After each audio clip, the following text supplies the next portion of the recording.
Hello.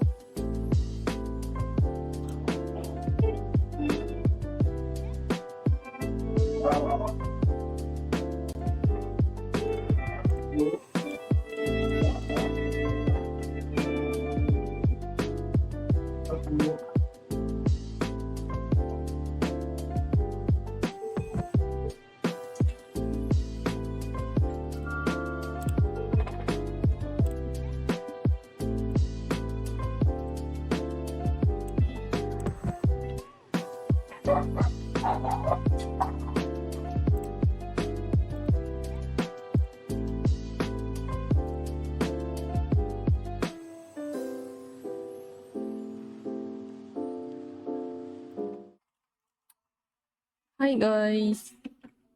My new stream for today. I have Chasing Tails. Tails. Low. Okay, it's been a while since we had a good chat, no? We have a good chat, no? Well.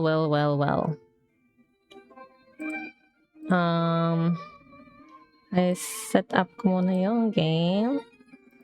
Focus the audio. So, tinignan ko to. It's a hentai with nudity. Hindi ko alam kung pwede siya i-stream. Yuri. Doki Doki Literature Club.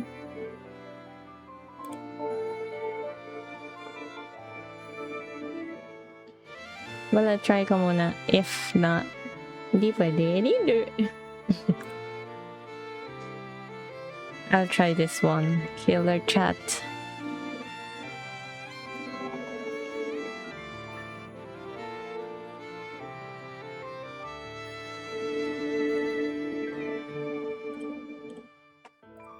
We'll try different novels right now, so hang in there and enjoy. Alright, let's go. The visual novel contains fast flashing and images that can trigger seizure for people with photosensitivity, epilepsy. If you experience lightheadedness, altered vision, twitching, disorientation, confusion, please immediately stop playing and consult a doctor. This product is work of fiction. The story, all names, characters, events portrayed in this visual novel are all fictitious. No identification with actual person living or deceased. Places, buildings, and products is intended or should be inferred. All characters are 18 years old or older. This visual novel contains disturbing horror scenes. Oh, the viewer's discretion din. Okay. Gambling.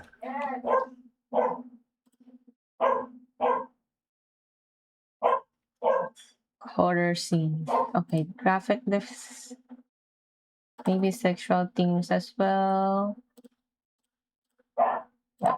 Okay, we have updated the tags.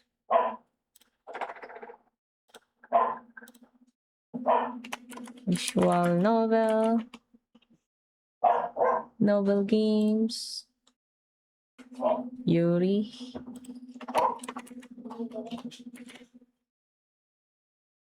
Oops. Yuri lover. Okay. So guys, are you ready? I'm ready. Let's go.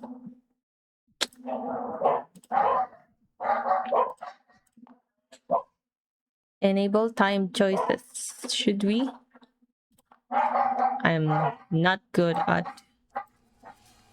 having the right time choices though. Alright. The old floorboards are creaking over my head. Someone's walking in the attic. The thing is, there's nobody in the house but me. Oh, really?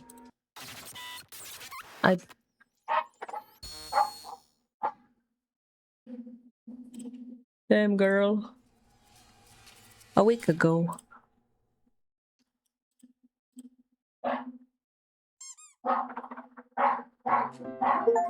Ooh, is it packed with stones or something? They say the night is darkest just before the dawn, and the last box you carry when you move is the heaviest one. Not sure about the night part, but dragging another box in the hallway, I tried my best to remember if I packed a couple of concrete slabs in there. Phew! June. My luggage arrived before I did. The movers didn't bother waiting for me and simply formed a small ziggurat with belongings on the porch. I assume that's like a pyramid. Oh well, at least nobody snatched them. I wonder if anyone lives around here at all. That's too much drama. Cheer up, June. It's not like we're in the middle of nowhere. Lost and forgotten by the rest of the world. To keep my sudden whining seizure at bay, I dropped the box on the floor and immediately started sneezing. Bad move. Damn. Just how much dust in there? Ah! Achoo! Actually, no, I don't want to know that. The dust flutters in the air like plastic snow in a glass globe, forming a small swirls in the corners. And it seems to be the only insulation material in the house. Guess I'll be able to make a little dust snowman if I give it a try. Or should I call it a dustman? Ew. Not that I was short in real snow around here.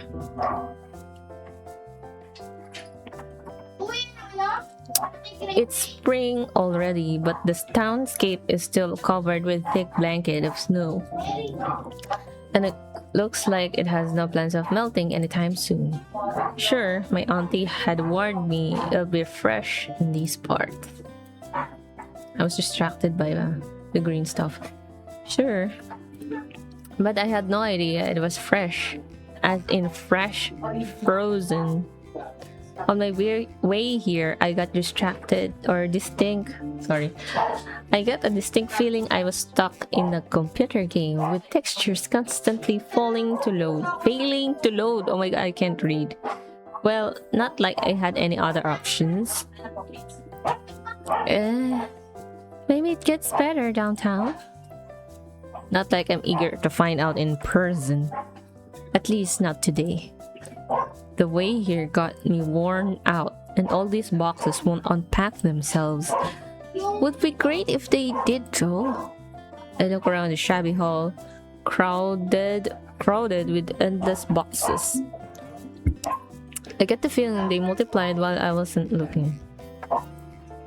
I mean, it's not like I could move the whole damn pile with my only two hands, right? Why did you move though? I really tried my best to focus on the positive lately, and I mostly did good until this very moment. It's just like a click in my head. I suddenly realized how tired I am. It's not the long it's not the long way I've been, but rather everything had happened to me recently. My legs give out.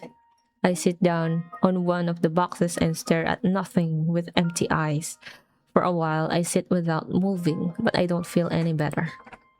More like drowning deeper and deeper in one of those burly snowdrifts I've seen along the road. Still, something changes. Not sure what it is, but through the sudden tide of fatigue, I feel a hint of anxiety building up. It grows stronger with each passing moment and gradually clogs my mind entirely. This primitive feeling snaps me back to reality. I jump to my feet. What's the matter with me? I give myself a little slap on the cheeks, but the strange feeling doesn't go away. Where is this coming from? I try listening to my feelings as soon I figured out in the room that gives me those strange vibes. The every room I was looking at this whole time. Just as I think Just as I think of it, the nasty tight lump emerges in my throat. I try hard to swallow it somehow. Ugh. I take a closer look around and suddenly shiver. There's a ghost in there, right in the middle of the room, on the floor covered with a thick layer of dust. There's a lonely footprint. Quite small one, but doesn't make it any better. How did it get here? In here? Really though? How? Can we wipe the damn floor? Take a closer look. Yeah. I carefully get closer to look around. No more footprints, just a single print of a bare foot in the dust that was gathering here for years. Sure, or should I say decades? My aunt mentioned she inherited his house with from a distant cousin or uncle's grandfather or something. I probably leaned too low. My nose itches and then the whole house shakes with the loudest. The delusion falls apart. I even feel energetic enough to clean up a bit. Of course, I won't be able to fight all this mighty dirt in one go, but I gotta start somewhere. While rubbing the floor, I naturally come up with a simple explanation. This house sits in the outskirts, of course, but not the one. It's not the only one here. I'm positive. I saw a couple of houses nearby, so perhaps my neighbors have very special special sense of humor. I can't. What's happening to me? Okay. If it really is a prank that leaves lots of questions. But anyway, I'd rather have this than a ghostly apparition of a one-legged midget crawling in the house. I mean, rumors go around quickly in small towns, so I freeze, stunned with a jarring thought, but immediately push it away. No one knows anything about me. They can't know. My old life belongs to the past, to the city that I left behind. Ow. Here, I will start with a clean slate, and no one-legged midget ghost will ever stop me. That's the spirit. Layers of pristine dirt, both majestic and vast, finally give in under my attack. I barely kept standing on my feet. But the result is worth it. Naturally, there's nothing even vaguely edible in this house, but at least there's a heating system. Heating. I even managed to turn it on, so when I curl up on a couch with a manga book, it's almost cozy. I was dreaming of this moment all day long, but now I'm too tired to follow the story. Images blur before my eyes. Oh, I know that feeling. I'm falling asleep. I love that feeling. The feeling of falling asleep. Like your head buzzes like and then your eyes got so heavy and at night I wake up a couple of times feeling someone is watching me from the darkness. Morning greets me with a bright white light shining in my face. I'd honestly prefer coffee in bed, but this works too, I guess. The same white light fills the entire room. Apparently, I forgot to draw the curtains in the evening. This fierce illumination makes the scene painfully real. My sleepy brain fails to track where I found myself, so I managed to freak out a tad bit before it dawns on me. Oops. Oh. Save. Let's go save. Oh wait, Okay, return. I should have saved when there's choices, no? Yes. My sleepy brain fails to track wherever I found myself move my house. I start recollecting the details. An army of boxes in the hallway, lines of hurtfully empty cupboards in the kitchen, and an odd footprint I found yesterday in this very room. And also that weird dream, I guess. Or was it more like an actual feeling? No idea what it actually was, but I think of this, I suddenly get cold under 3 blankets. Wait a second. 3 blankets? I stare at the blankets in question. Soon, from the colorful scraps, each of them is vaguely reminiscent of Frankenstein's monster. Well, at least they are warm and don't seem to have too much dust on them. But when did I manage to get them? I'm sure I got truly exhausted after cleaning the house yesterday evening. I wasn't even planning on falling asleep here. I just lay down and relax for a moment still. My clothes are neatly folded and stacked flat lying by the couch. Now, does this mean I'm... Oh! Yep, right? Oh. Like I'm not only talking to myself, but also sleepwalking? And even sleep undressing? Now that's a combination. I mean, if I'm that active in my sleep, I could have at least drawn the curtains. But is all that even a nice start in a new place, eh? I do hope my neighbors haven't seen anything that we're supposed to see. At this very moment, I hear a muffled but distinct plop. Like that. I turn my head around and trying to locate the source of the noise, but only managed to catch a small glimpse of something outside the window. Hey, stop there! Someone was speaking at me, staring right through the bare window glass. My righteous anger has no limits. I rustled all the blankets around to rush after the culprit, but out in cold, my let's say enthusiasm cools down really quick. It's freezing here. Considering the temperature overboard, I'm no longer surprised with the miraculous manifestation of all those blankets. At this point, I probably could have dragged a bear out of the woods without bear. I thought it was a beer. Oh my god. I probably could have dragged a bear out of the woods without regaining consciousness, just to have something warm and fluffy around. Come to think of it, bears are creepy. I wonder if there are any around here. This house sits at the very edge of the forest after all. And chances are this could have been...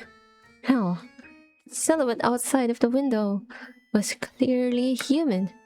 I think I've seen a flash of a bright color. Red, I guess. My unwanted guest is probably wearing a striking look. Well, this means it should be easy to track them down. But first, I should probably wear some pants. Parting with the warm couch is frustrating, but there's nothing edible in the kitchen and I have to get outside. Either way, I could also use this chance to meet my neighbors while being dressed. I mean, maybe their children picked this house as a playground. They could have got here while the house was abandoned and I could let this slide, but staring in my windows wouldn't do at all.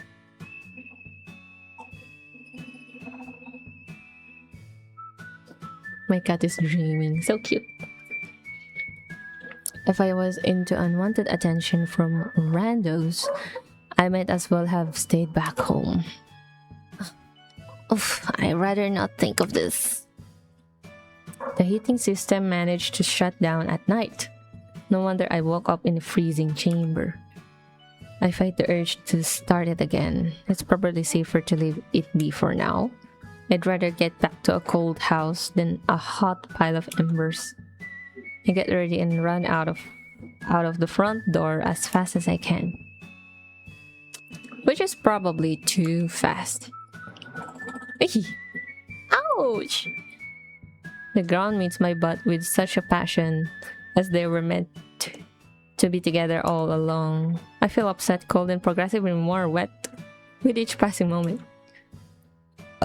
All those innocent-looking puddles I noticed on my way to the house yesterday turned into wicked ice traps overnight. Seems like I have a free pass to my personal ice rink now. How generous! How generous! Due to many happy coincidences and plenty of exceptional agility, I managed surviving my own backyard. Yeah, it's edgy. The drawings are slightly revealing, yeah. Thanks for the warning. So the air is white with sleet falling from the cloudy sky. But among the snow drifts, there's still a clearly visible furrow with a chain of holes in it. Visible furrow. Those are definitely footprints. Aha! Gotcha, pervert. The pervert was probably running away, so the trail is fairly smudged. Nevertheless, I can tell they have small feet. Could this be the midget again? Well, at least this one has 2 legs. Whatever the details, I'm drenched and angry. I'd have to deliver justice, even to the midgets. To my surprise, the tracks don't lead to any of the small houses nearby, which apparently means someone took a long journey specifically to admire my undies without permission. How did they even know I will be undressed? My head immediately gets crowded with crazy theories, but I gather my mental strength to kick them out. I have too many worries already. Those tracks clearly lead to the more civilized part of the town, I guess. To the part where you're more likely to find shop than bear. Anyways, however, I decided to stray a bit to pay a visit to my neighbors. If there are perverts prowling around, or bears, or bearverts. Now, where that even came from? Well, if there's anything weirded out and about, I guess the neighbors should know something. Hopefully. Although I really don't want to admit it, the houses nearby look quite bleak. I thought my house was a wreck. Blackened wood, sagging window frames with frosted, cloudy, dark glass. I get a sudden urge to look inside, but my good manners strongly advise not to. Yep, the manners definitely. I wander between the buildings for a while. Nothing happens, and I only learn that there's seemingly no other tracks here to save for my own. I knock on every door, but the only response I get is some snow falling off the roofs.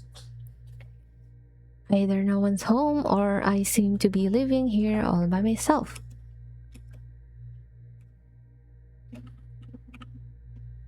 Alone. Alone. I honestly have no idea how I should feel about this. Seems like I won't have to chase any brash kiddos out of my kitchen. But that leaves large room for other questions. I take a couple of deep breaths. Nipping cold air quickly brings me back to reality in more pressing issues. I can jump to all the terrible conclusions later, but freezing to death before lunch would be too upsetting. To the convenience store I go, and not a moment later. Snowfall gradually covers the evidence, but I managed to follow the footprint trail for some time. Just as I thought, the footprints become too subtle to notice on the trampled snow. The snow coat on the road thins out. I completely lose track of it. Oh yeah? Think you've managed to get away, you filthy midget hentai? I will make you understand the value of privacy. Well, at least the store is just up ahead. To my relief, it looks very ordinary. I'd say I've seen this twin I'd say I've seen its twin right across the road from the apartment I used to rent back in the city. All these spy games left me with little time to actually get ready for going anywhere public.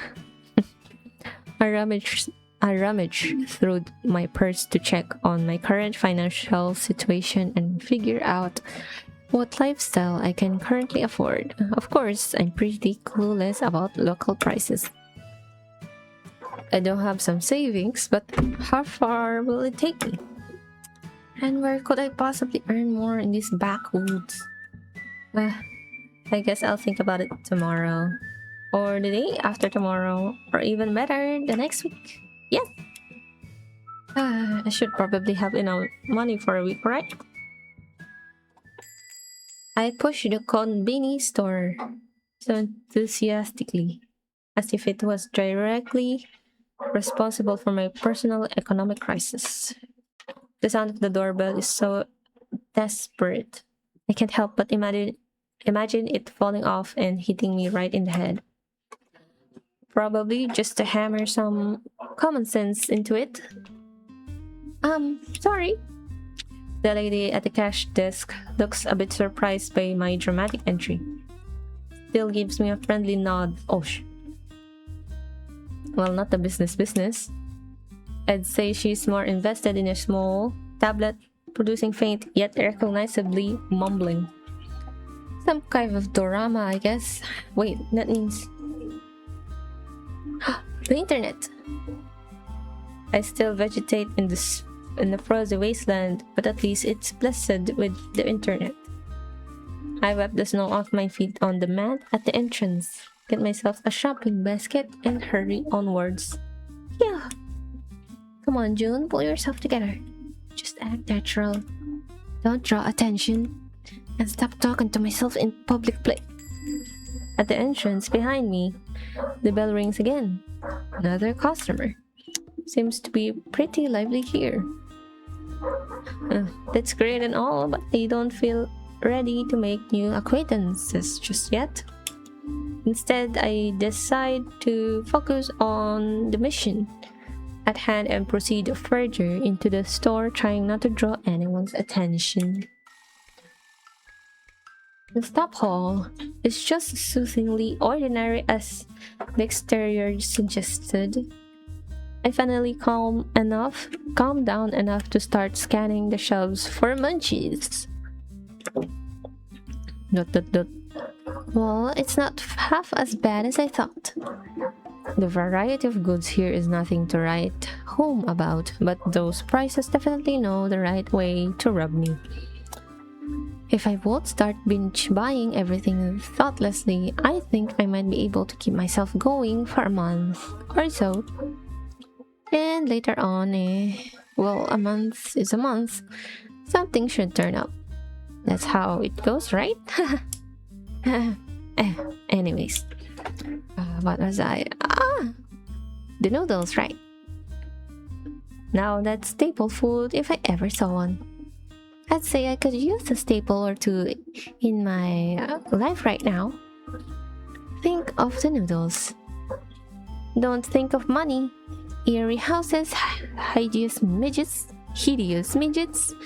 and the girl across the room who's staring at you right now. Eek! The girl is standing a few shelves away from me. How did she manage to get this close without me noticing? Or maybe she's just going about her business and I'm imagining things. I decided to keep an eye on her for a while. Doing my best to stay chill, I try casually moving around the store. The girl seems to stay all chill as and casual too, but the routes she picks make me think she's chilling around me. No, I'm pretty sure she is, in fact, watching me. She's glaring at me with those huge eyes of hers, probably thinking I can't see it. I lean lower, trying to become one with the shelf full of cereals. The girl does exactly the same thing, meditating over the pile of box napkins. I make a tactical move and blitzkrieg myself over to the dairy fridges. Now I can perfectly see her reflection in the glass door. A petite girl with the long dark hair, well dressed, and that red coat. I can't help but look straight at the girl. She quickly turns away.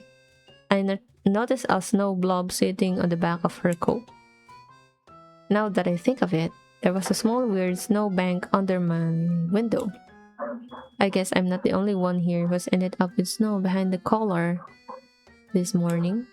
Wait, does this mean... Is she the midget I was freaking about? I didn't even think it might be a girl. That's why the footprints were that small. But why? How? For what purpose? I mean, it's not like she's... The thought takes my breath away. She couldn't possibly know about me. Or could she? The place has internet after all. Could she be the one of those people willing to grind me to dust? Or a crazy fan? I can't even decide what's the worst option. Invading my personal space with something people like that will do.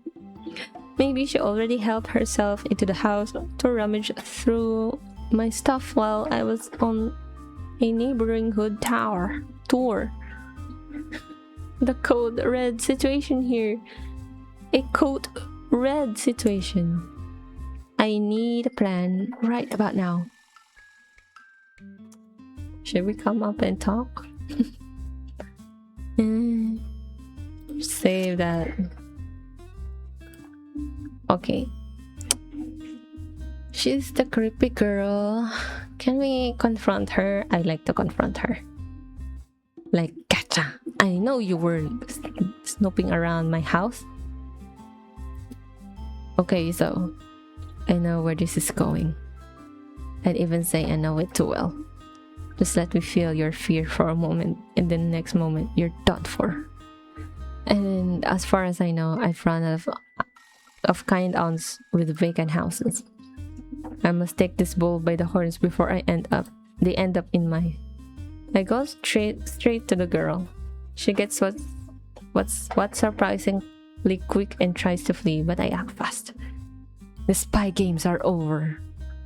Hey, Redcoat, stop right there. Are you talking to me?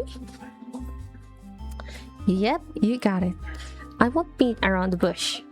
You were staring at me and I want to know why. Staring? Me? What nonsense. I was examining the list of ingredients here, that's it. Oh, the list of ingredients you say? On toilet paper? Any interesting finds so far? That's... well, yes. What about it? It's none of your business, actually. That's what I thought. That's what I thought when I saw you right at my window this morning. What? Stop playing innocent lamb. You know exactly what I mean. You pervert. Excuse me. Do you even know who you're talking to?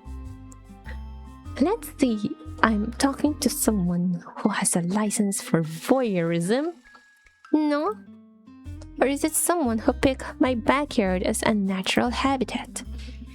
Maybe you're a garden gnome. Still no? No? That's a pity. I'm Fukuyama Run, the eldest daughter of the old and venerable Fukuyama clan. My family has been taking care for well-being of this town for centuries, and now you're staring at the windows of innocent girls, taking all advantage you can get from your position. You don't think you can just get away with it, do you? I told you I wasn't staring anywhere. Leave me alone. I'm horrible at this.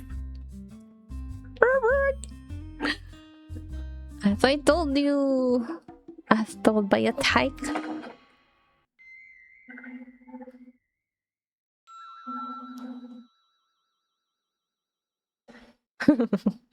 We exchange annihilating glances. Fukuyama Rin, the eldest daughter of the old venerable clan, hurls a bundle of toilet paper in her basket. Then, with a graceful flourish on her long glossy hair, she departs in angry silence. I'm trying to come up with suitable insult for the final chord, but nothing good comes to mind. Frankly, I'm getting a bit scared. The daughter of the respectable clan, blah blah, in short, the local queen bee. And I got in a quarrel with her literally on the second day of living here. Is there a chance she's actually wasn't staring anywhere? I mean, you never know how many people stroll around the city dressed in red. Am I even sure what I've seen? Oh, nga, no. Well, the answer is yes. Even if it had just been my imagination back then, I'm pretty confident about what happened now. The girl was definitely watching me, but she never said why. Maybe I should have saved the insults for later. Oh well, I've lost the chance to get my answers either way. I spent an indecent amount of time with the toilet paper shelf just so I don't run into Fukuyama again. Then I moved to the checkout, producing a monthly amount of doom and gloom. The saleswoman is polite and all, but I still get the feeling that she's denouncing me. Well, it figures. I made a scene in front of her, and I was very picky about the participants. The bell rings me farewell, and the shop door closes behind me. No way! I will not feel guilty. It's all her fault. It wasn't me who was staring at other people's windows. Well, it's wrong to accuse, though. Why did I choose that? At least now I know the name of my personal pervert stalker.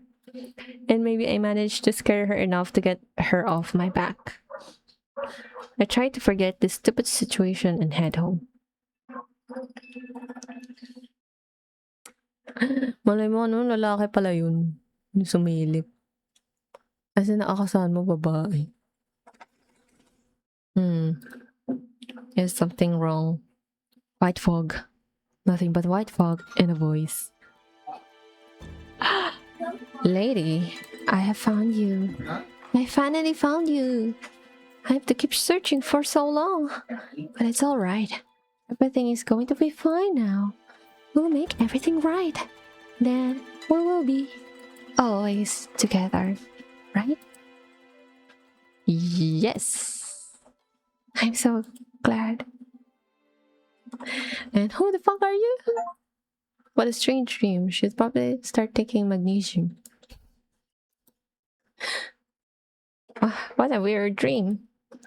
I rub my eyes and stretch. The room is filled with a grayish white light I'm already used to. This means nothing has really changed outside. I mean, just how long till the snow melts away? It's almost middle of spring already. Never thought it will be this cold around here. Getting out of the warm bed feels like a chore. But I can't force myself to sleep again either. Whenever I close my eyes, that weird dream comes back to my mind. I don't think this kind of stuff happens to me often. The memory of a dream seems very clear and detailed, just as if it was more of a memory than an actual dream. I pat my cheeks. Yeah, June, that's right. And there's also a one-legged ghost midget chilling in my living room. Chilling. Maybe I just got bored. This dream is the strangest thing that happened to me after the memorable encounter at the store. Seems like both of the local ghosts and the local perverts got tired of me real soon. That is, if they even existed in the first place. It hasn't been a week since I moved in, but I'm not quite sure if everything happened just as I remembered it. I'm not complaining of anything. Not at all. A quiet life. It's just what I wanted. I just have to admit that most of the highlights of my life here happened in my imagination. Should I try drawing manga horror stories? Well, I'll have to make a living one way or another. I mean, why not? Well, something like a lonely yet beautiful mangaka living in a savage wilderness. Bone-chilling, spine-tingling stories from my mysterious girl who... Loud noises from outside interrupted my musings of a new dizzying career. Oh? No, that's really strange. During my time here, I got used to this special kind of silence. In the silence, a sound of a page being turned is deafening crash. Literally. And those new sounds give me a feeling I'm missing a giant alien worms invasion happening at this very moment. I hurry to the window. A truck? Figures. And I was thinking, why does the house feel like it's about to go down? A huge truck in the park at the house next to mine. Although the next is a figure of speech, as the gaps between the house here are very generous. My heart suddenly starts pounding. Workers gallop back and forth around the house, switching old rubbish from new furniture. Looks like I'm about to have neighbors. Now that I had a ton of friends back in the city, but well, I'd love to see a friendly face once in a while. That will be a great change in my snowdrifts and meter-long icicles routine. Small joys of social life are what keeps us human in the snowy middle of nowhere. I really can't read, bro. Wait a second, June. You're getting ahead of yourself. Oops, sorry. Wait a second, June. You're getting ahead of yourself. You don't even know who those people are. What if they are when it all happened, I used to shudder whenever my phone showed any signs of life. I did change my number, of course, and only the closest relative got the new one. And yet I was afraid to pick up the phone every time. I was afraid that instead of my aunt's voice, I might hear someone else. Someone who would threaten me. Someone who might know where to find me. The whole idea was pretty vague, but it got me nervous anyway. What if someone found out where I live now? What if they're going to ruin my new life too? What should I do? Who are you, girl? Are you a famous actress or something? I try to start I try starting my day as usual, but as I do, the course that nasty thought keeps nibbling on me. My progress with tidying up the house is far from impressive. All I managed to do is to sort out a couple of boxes, clean up a couple of rooms, and then digging through the old stuff in one of the rooms, I find a pair of binoculars.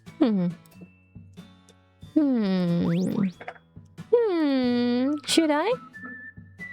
You shouldn't. Just don't. Are you okay though? Seriously, it's stupid. No, I shouldn't. Most definitely. What are you doing with the binoculars though? Will I do it anyways? Absolutely.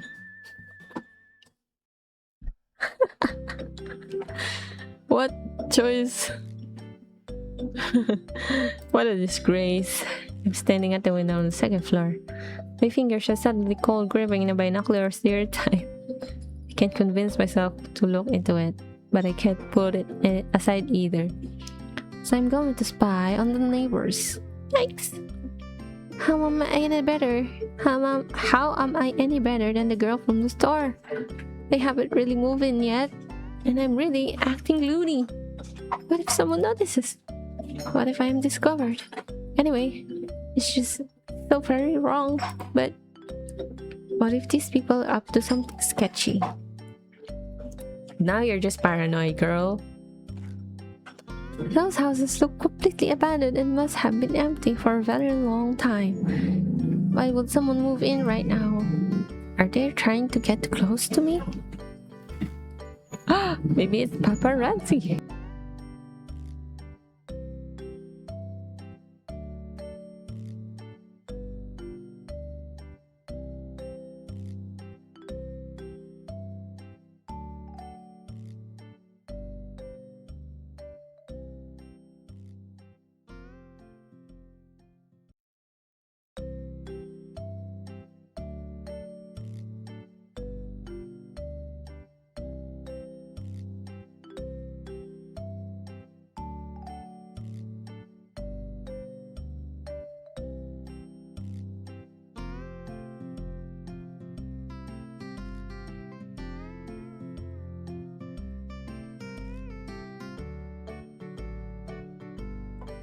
Maybe it's the paparazzi or blackmailers.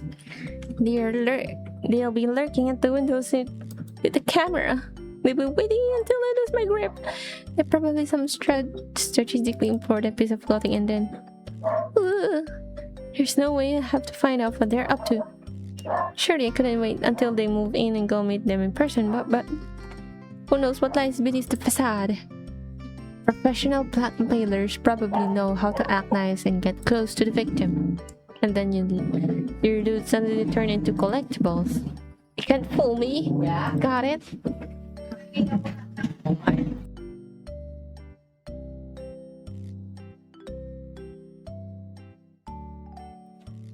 People only show their true selves when they think no one is watching them.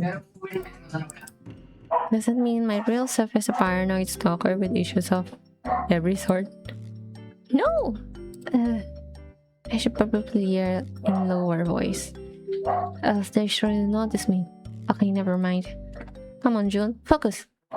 In for an inch, in for a mile, right? I'm not doing this in hedonistic whim. I'm doing this because my safety is in question, period. I hold the binoculars even tighter and lean against the window. Now who's the pervert? Char. While I was questioning my morals and making my life choices, the truck managed to leave.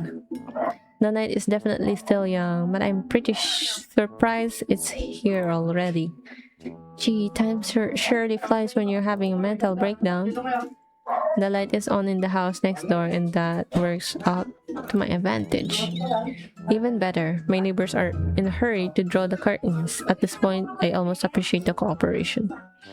Everything's going great, except the neighbors themselves are nowhere to be seen. Damn it. I just want to get this over with.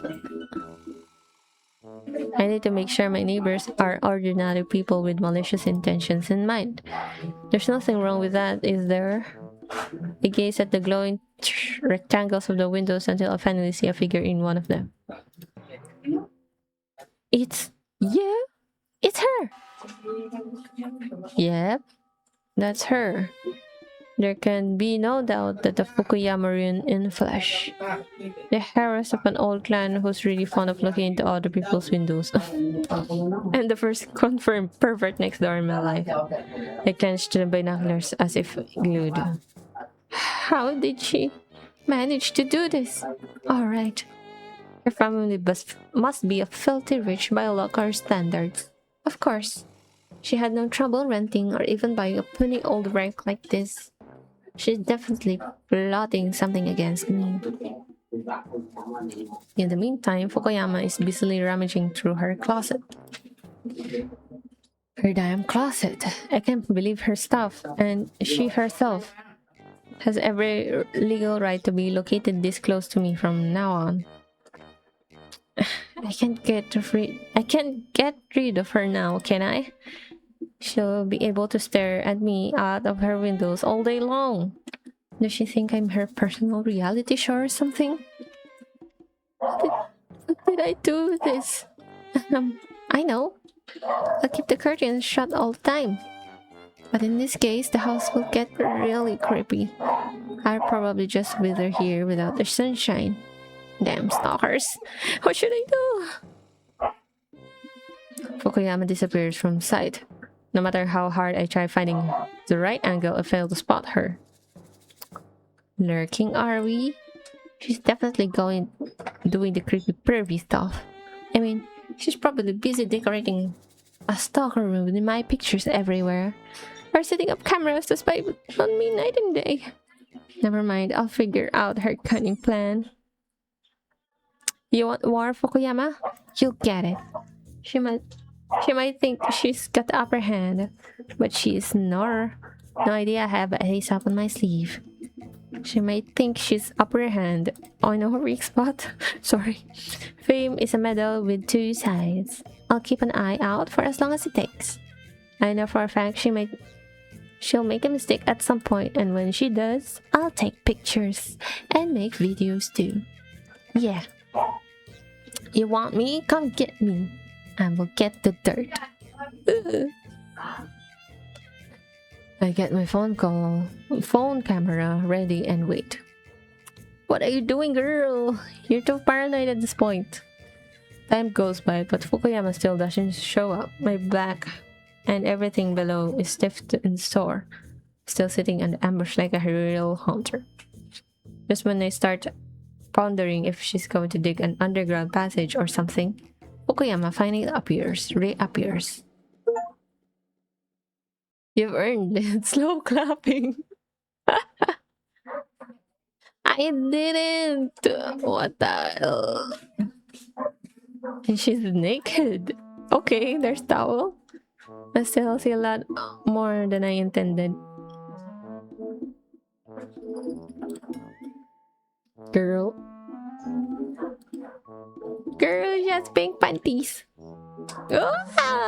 Can she be wearing what I'm watching? Maybe she's embarrassing me under my more. I can't read. But maybe she's the one of my fans after all, and she's trying to win my heart in this way. Girl. Laki naman ang ulo mo. Oh no, I'm not like that. Maybe your curvy parts my way wins you nothing. I'm not buying it. Don't even expect me to come running into your house and pounce you in a fit of wild, mind-breaking passion or something. If you seriously came up with such a thought, you've read too much manga and not the decent type, I must say. Is Fukuyama a otaku pervert? Like a hentai and all? Well, that's very likely. But maybe she wasn't aiming to undermine anyone's morale or win any hearts. I mean, there's a chance she just took a shower and completely forgot about the curtains. Just like I did in my first night in this house. I'm sitting on the floor, my face burning, and I fail to figure out what I've gotten myself into. Before I can convince myself to pick up the binoculars again, it gets pitch black, dark outside. I feel terrible, but I have too many versions, and I can't unsee what I've seen anyway. I need to find out what's going on. Hentai! If I realize that Fukuyama is really innocent lamb, which I strongly doubt, that's when I'll feel guilty. Maybe I'll even admit what happened and apologize. But for now, it's pure self-defense. Self-defense from your house. Peeking through binoculars. Okay. I bring the binoculars close to my eyes. A pair of lenses are looking at me from the neighbor's window. Of course, they don't float in the air freely, but are inserted into a pair of binoculars. And the one who's holding them is Fukayama! It's getting hard for me to breathe. Is it out of shame or out of anger? This I don't know, as I'm about to explode with both. I slide to the floor under my window like a melted ice cream on a hot summer day. Just how could she do that? How could I do that? How am I going to look people in the eye now? She probably tell everyone about what happened. Tomorrow morning they will be writing about it. I get lost in thought for a moment. Can a small town like this have its own online media or forums maybe? Or maybe people here are more like traditional newspapers, like the ones actually made of paper. I grab my head. What am I thinking? Okay, never mind. This cheeky girl won't get me confused. She was going to spy on me after all, from the very beginning. I have nothing to be ashamed of. It's still very embarrassing. If I find enough of this, I must talk to her face to face. I need to finally know what's her business with me. And I also need to start pulling the curtains before she gets naked. Yes, right now I'm going to. Ding ding! Someone's ringing my doorbell. I mean, pretending to be dead is always an option. No, it's not. We live in a society. Pull yourself together, June. What is this? I can. Pull yourself together. I get bottle up and my wobbly legs open the door. Meet your new neighbor in person. On my doorstep, I find no one other than Fukuyama herself, standing in silence. Just a couple moments on this silent torture is enough to make me yield. I can't explain. You should leave immediately. No, that's a twist. I was expecting all sorts of things, but that's just insolent. Or does she think she is? What? No, I don't think so. No way. I had enough time to learn thinking is not your forte. Starting with the trite insults, are we, Fukuyama? Jeez, just had enough self-respect to come up with something fresh. I mean, I get it. Living with a big, sweaty wad of money for brains must be really hard. But tell you what, if I think you can keep me out of my house, you're dead wrong. Sir Harris. Of course, I should have guessed. Is this some sort of veiled insult? Insult? No, not at all. I'm simply stating the fact. You're as hard. Oh my! I can't read. You're as hard-headed as the rest of your family. Maybe you're into the dark rituals too. Dark? What? What are you talking about?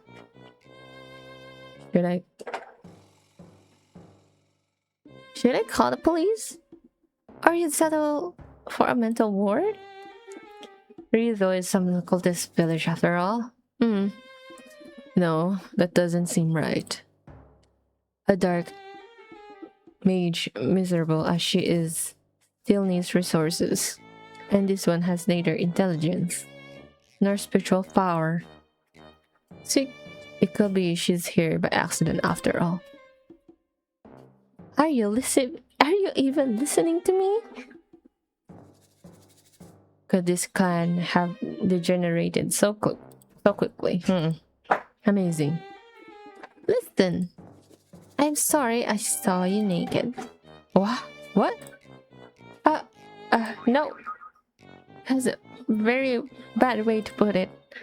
Not actually naked, but half naked. There was a towel. I really didn't mean to. I'm sorry. But you're really taking this too personally. You can't exile everyone who's seen yours. Anyway, it was purely coincidental. You've started this, okay? Enough. For your own sake, pack up and leave now. Is that a threat? What if I say no, Fukuyama? What will you do then? You may have the whole town in your pocket, but this house is private property. I am well aware of that. Well, my family was buying up these damned houses. There was only one family refusing to sell. Yours. Right. Then what's your problem? I don't know what you're trying to do, but I suggest you get out of here. For your own sake, and so on. What am I trying to do? Don't you get it yet? I'm trying to protect you, idiot. Protect me? Protect me from what? Did you catch a single word of what I said? This house is cursed. What? Your house is cursed. Coursed. Clear enough? Am I speaking slowly enough? That's just stupid. Stupid, huh? Is that so? You've been living here for a week now. Tell me, have you seen anything strange in this house? I did say yes to the lady. Well, You have. That's what I'm talking about. I don't know what I've seen, okay? It could be a lighting or just the fruit of the curse which your mere little family planted here in our town. Stop insulting my family. Your family has long insulted this town with their presence. I'm only telling the truth about what they were and what they did. You will have to accept it since you insist on staying here. You cannot rewrite history, Yasunori. I'm not Yasunori. That may be so on paper, but to me, will be just another troublesome Yasunori.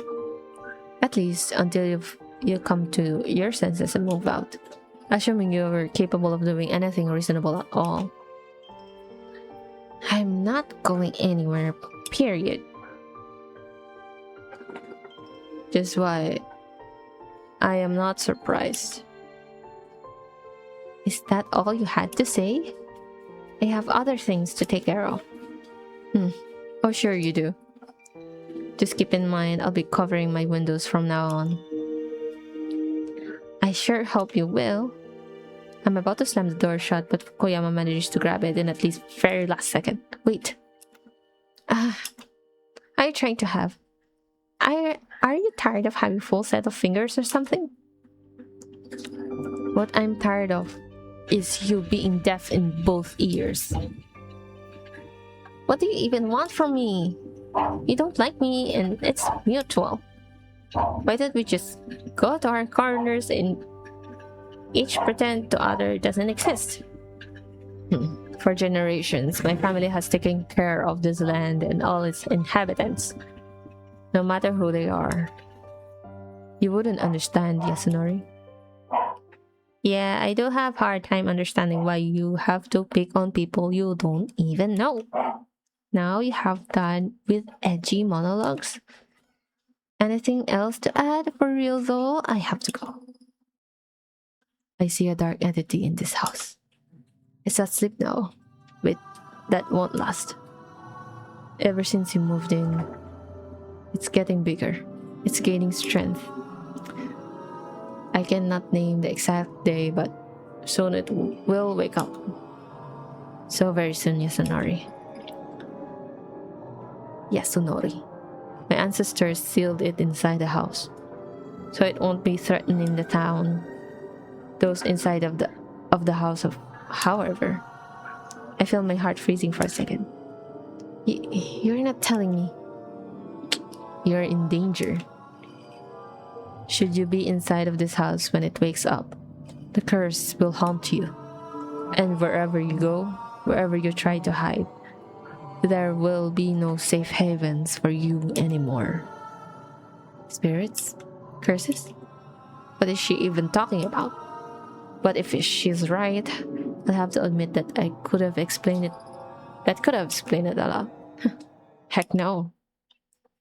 For some reason, this girl needs me to move out. So she's doing her dirty tricks. I don't know what she's up to exactly, but I'm not falling for it.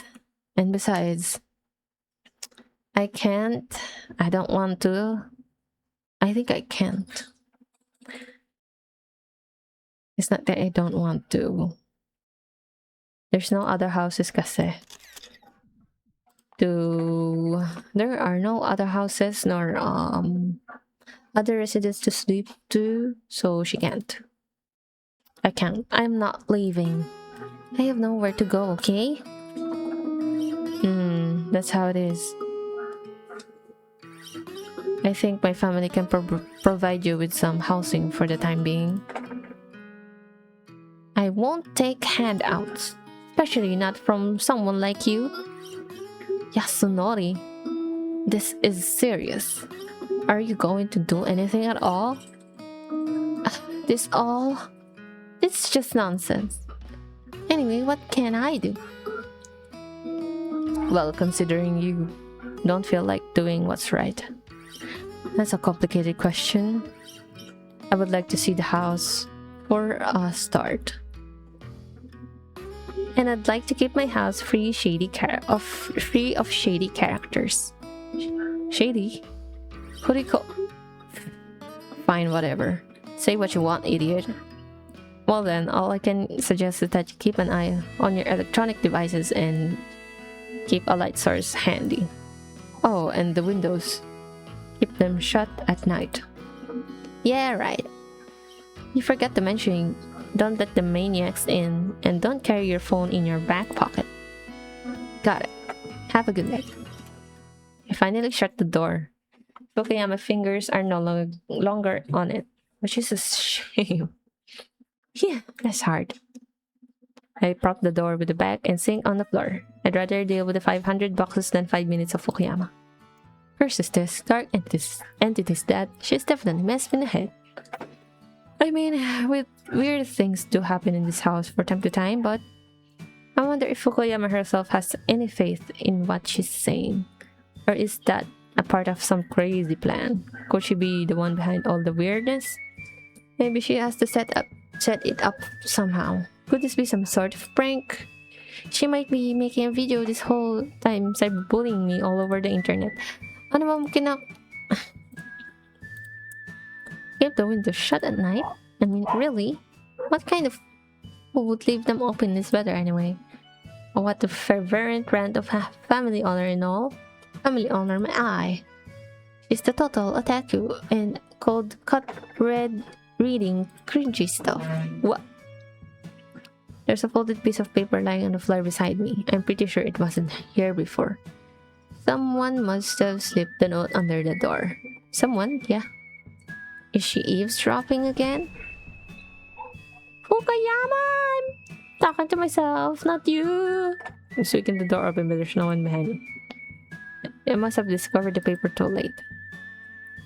Just don't tell me the note is in fact from Fukuyama.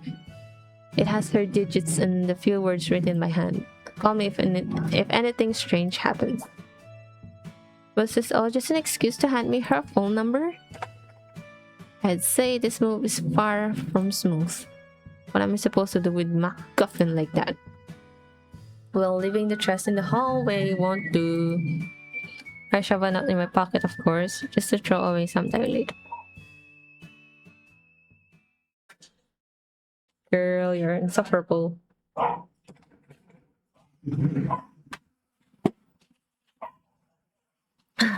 Gonna drink my glass of water.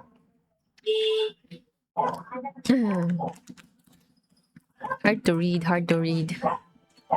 The shreds of white fog light on the ground. Here and there, stones loom out of it. Or are those stone figures? All of them are shattered. What was that? It's hard to make it out. Deep in the fog, there drips a short, abrupt sound, like dorks barking. There's a table set right in the middle of foggy field. Oh, the pretty lady! We've come just in time. I've got everything ready. Here, have some of these. Taste it? Refuse it. Refuse. The barking leaps out of the fog, getting louder and louder. They are coming. They know where you are. Red, hot air burns at the ear. Oh shit! The mouse snaps its teeth. Girl, I refuse to eat it. What the hell? I'm not going to eat anything on my dream. Anything supernatural? No. Morning to me. Strangely enough, Fukuyama doesn't appear at my doorstep or outside my window anymore. It's only when I glance at her glowing windows, totally by accident, her presence gets obvious. That girl, though, she could be living anywhere else. She could even leave this town, I guess. Whatever silly games she's playing, I wonder if it's really worth it. Yeah, that's definitely not the kind of neighbor I was dreaming of. Well, there's nothing I can do about it anyway. At least she's staying away from me. That's her way of being nice, I guess. Weather is being nice to me too. The sun is peeking from behind the clouds more and more often.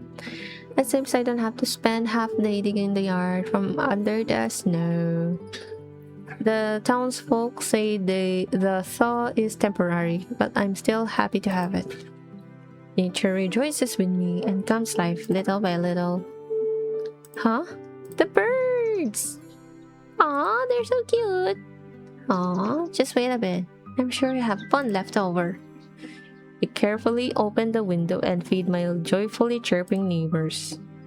They are a little shy, but they pounce on the meal as soon as I step away. Aw, that's the reason why people like it here near the woods, I guess. In fact, life here doesn't seem to be half as horrible as I thought. I must be getting into it. Oh! Now what is that over there? High up on the wall, just below the ceiling, there's some dark streaks. Something like smudged soot, I guess. I must have missed it when I'm cleaning up. Oh, come on. What is this place? A portal of third world?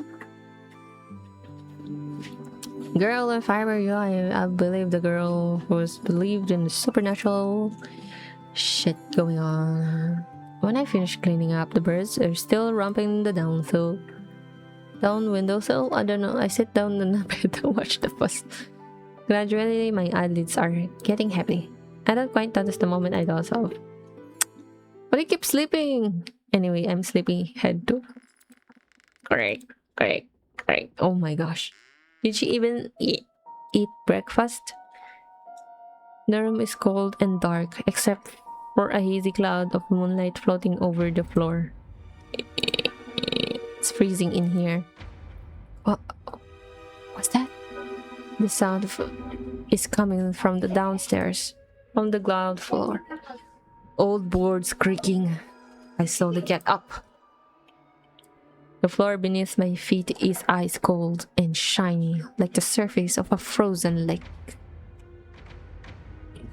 But I'm not going to put on the slippers.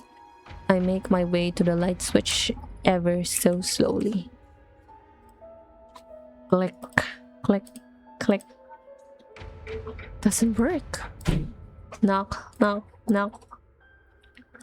The thumbs are measured and muffled, just as if something wrapped in cloth was pounding on the wall, blunt and persistent.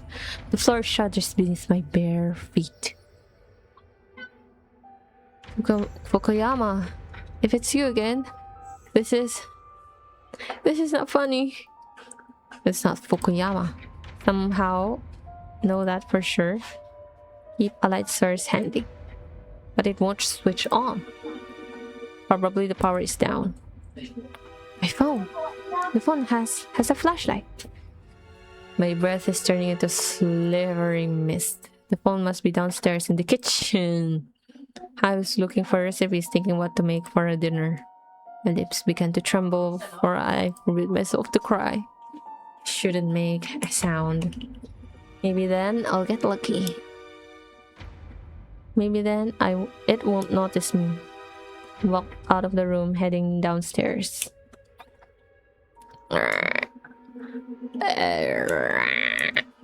Above my head, the old floorboards creak. Something is walking in the attic now. How did it get up there?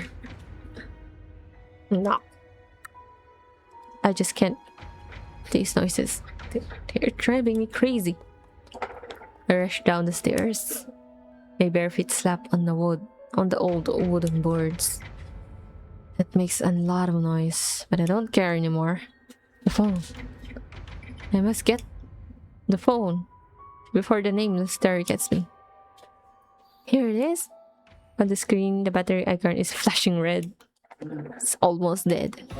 Poking in a... The fuck? Wow. A sheen of moonlight on the wall goes out for a moment. Something whizzes past the window. Something big. Keep the window shut at night.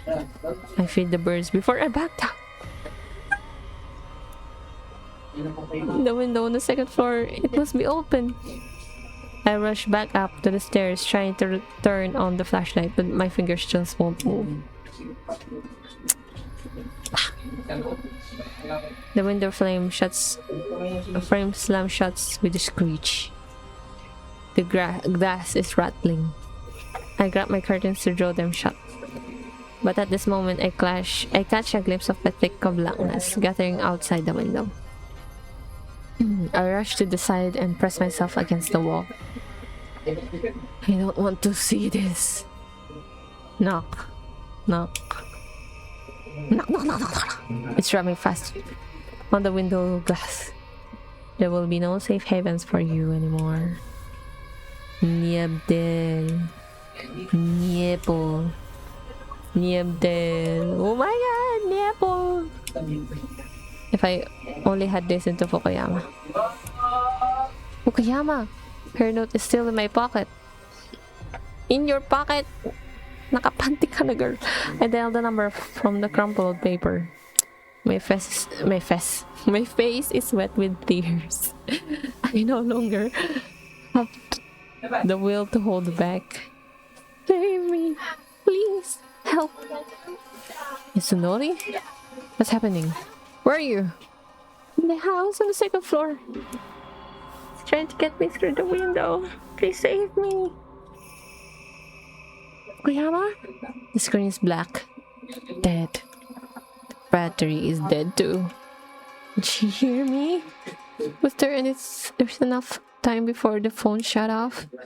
My fingers are white and ice cold, but I have to turn on the damn thing too. Turn on the flashlight or call again. Oh my god. Save for later.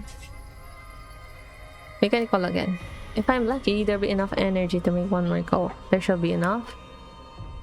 This can't hold the power button on my phone until it hurts. Feels like a piece of ice. Come on, please, just one call. The window glass shakes slightly. Its ringing breaks into a high-pitched squeal. Nothing is no longer outside the window. It's here in the house. It's in the house itself. This can't be the end. The phone screen lights up. I don't think. I just tap it. A familiar number. Call button. I held my phone to my ear. The voice barely audible because of the terrible static. Fukuyama? The Fukuyama. You already know that. Just why do you always keep pretending and lying to yourself, Jun? Ay, puking inang pakyo.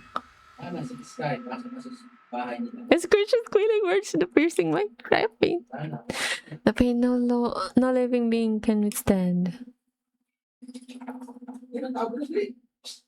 Problematic smartphone use. For real, this is bad for your health. Ending 5 out of 6. That's so good. I turn to the last choice.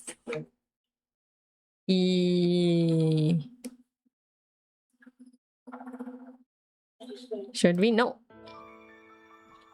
Let's load something. Where is it? This one. Avoid it any cost.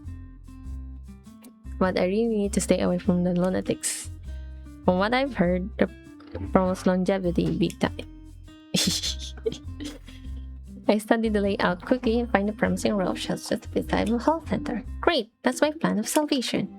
I reach it back to the cereal shelf and get ready for a daring escape. I calculated the air movement in the room, minding the temperature difference. Then I stick to the leeward side of bypass target. A wave of sweet fluorescent washes over me. Ouch! I really mean it. The impact makes the world before my eyes turn pitch black for a moment. When I come to my senses, I try to learn what I got into in every way. Naturally, I'm sitting on the floor and all the bags of boxes carefully set tied welter around the picturesque chaos. Girl, cover mo nga yan, te. Oh my gosh, that is so weak. This game is edgy talaga.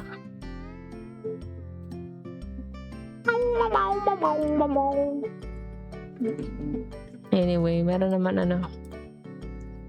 In the midst of all this, it's comparably picturesque pose. I see. But child, where are you going? How come she's here? I'm sure I was heading away from her. The girl jumps up and grabs a carton on the floor. Before I can think of anything to say, she simply leaps over me. Only catch a glimpse of her red cork disappearing behind the soda cooler. Hey! Hey, those are my noodles! Seriously, June noodles? Is that all you care about at the moment? I'm left alone with scattered boxes. So what do you do now? I mean, that's a rhetoric question. It's clear as day. I have to put those goods where they belong, else I have to find a new spot to get my groceries from. I'm just too good at making first impressions memorable. That girl though, what's her problem? As sorts of bags and boxes through. As I sort the packs and boxes through, I get more and more aggravated over this embarrassing encounter. Watch where you're going? Oh, really? Well, I have another idea. What if I watched where you're going, you little Hime-sama Ojo-san? I, for one, was watching, like, real hard. Ugh.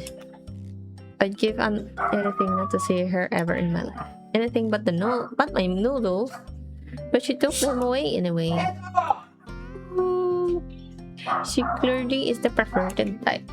And the rude one at that. Just who does she think she is? Actually, I have a couple ideas on that too.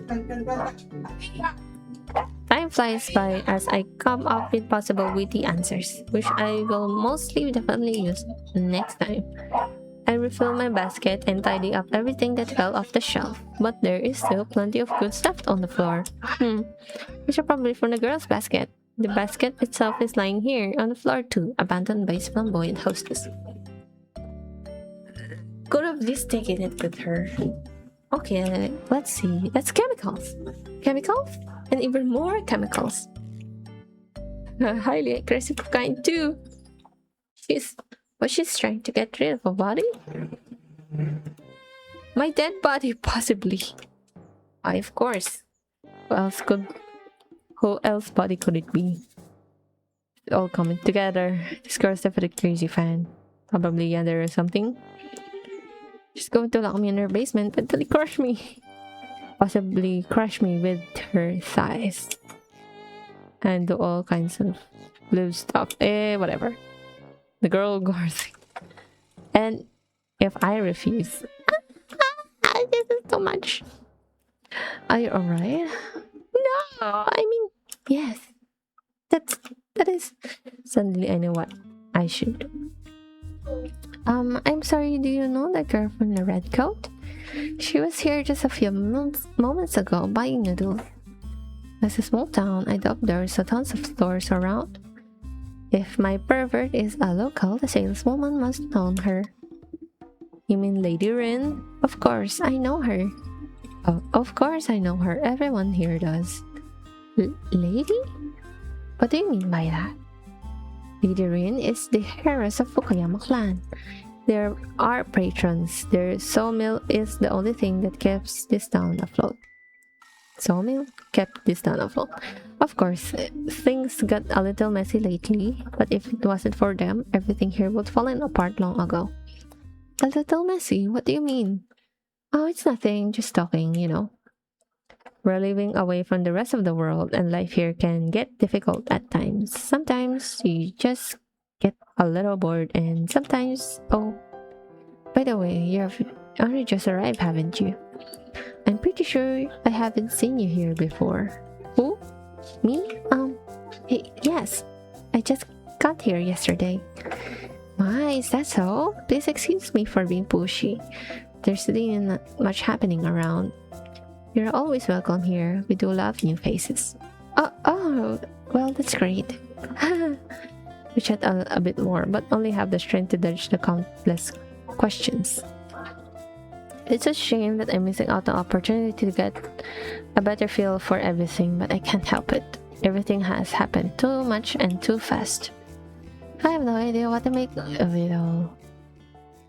Finally pay for my purchase, get outside, and then a red coat flickers around the corner. Had she been eavesdropping all this time? Good thing I tried not to talk too much. What's wrong with this girl? What's it that you want from me, Fukuyama?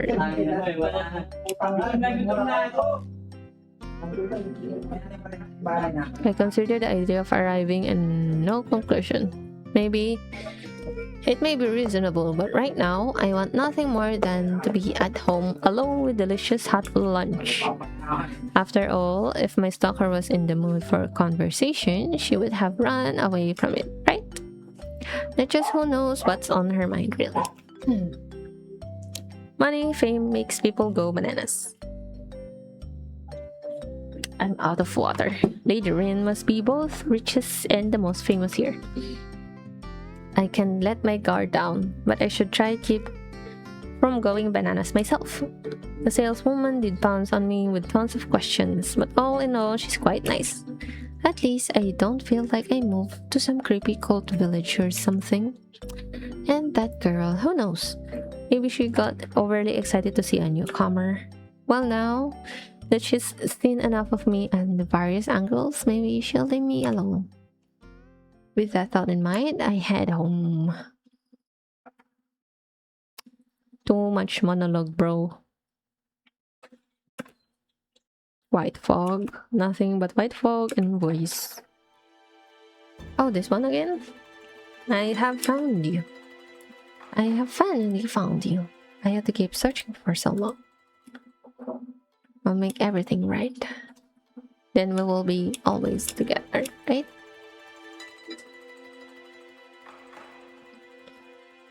Can I say no? But why? No? It cannot be. I can't believe this. We must be together. For the sake of us all.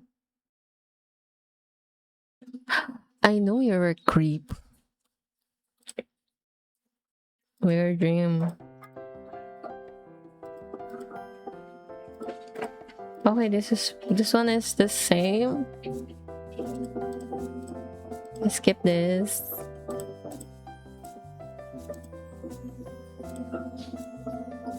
Yes, it's the same.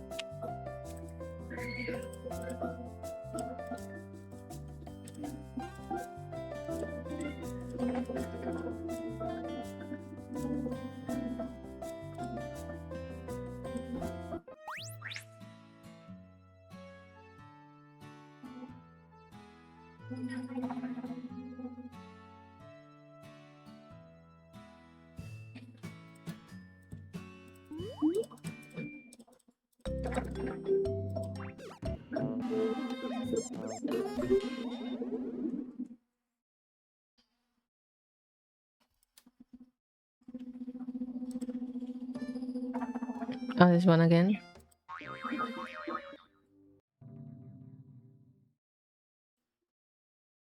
I can't.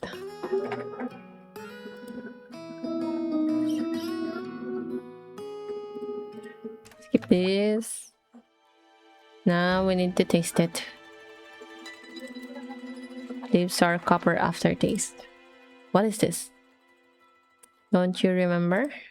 Your favorite dish. She liked it too. They all did. What is that?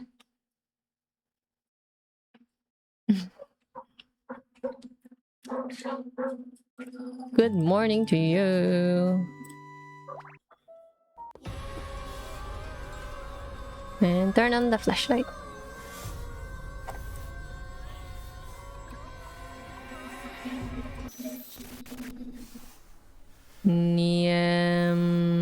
Bill. Bro. Shards of glass gush into the room. Yeah. I squeezed my eyes shut, trusting the phone out in front of me. Yasunori? Eh? I carefully opened my eyes. Okay, she's alright. The same old room is in front of me, and the same window is behind me. But this time, there's no monster trying to break in. Fukuyama is standing in the doorway. I can't think straight and simply rush toward her. Tears just keep running down my cheeks, and I can't do anything about it. Survive the window scene. Oh my, why do they always speak backwards?